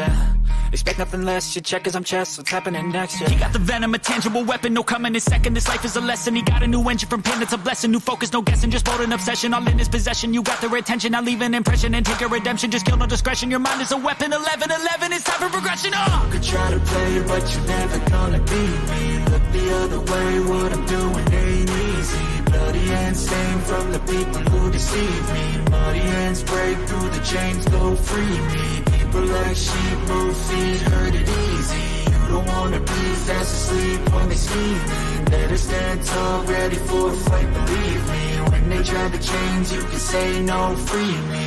So he's been looking for somebody who could save him, instead of searching inside for what they gave him. A strong will, strong mind causes mayhem. We could change the world, change times, rearrange them. Staying on pace, running the race. Life is a chase, I don't want a place. I wanna be first, work till it hurts. Dehydrated thirst till I'm in a hearse. High ambitions and the right mind can take you so far. It's like you lived a few lifetimes. Take off, I'ma break off from the weak minds. They can stay soft. You can change lives, you create thoughts, never waste time. You got one shot, you got one life. Better pop off. What do you like? Make a dream job. No 9-5, no mean boss. Just my life and free thoughts. You could try to play, but you're never gonna beat me. Look the other way, what I'm doing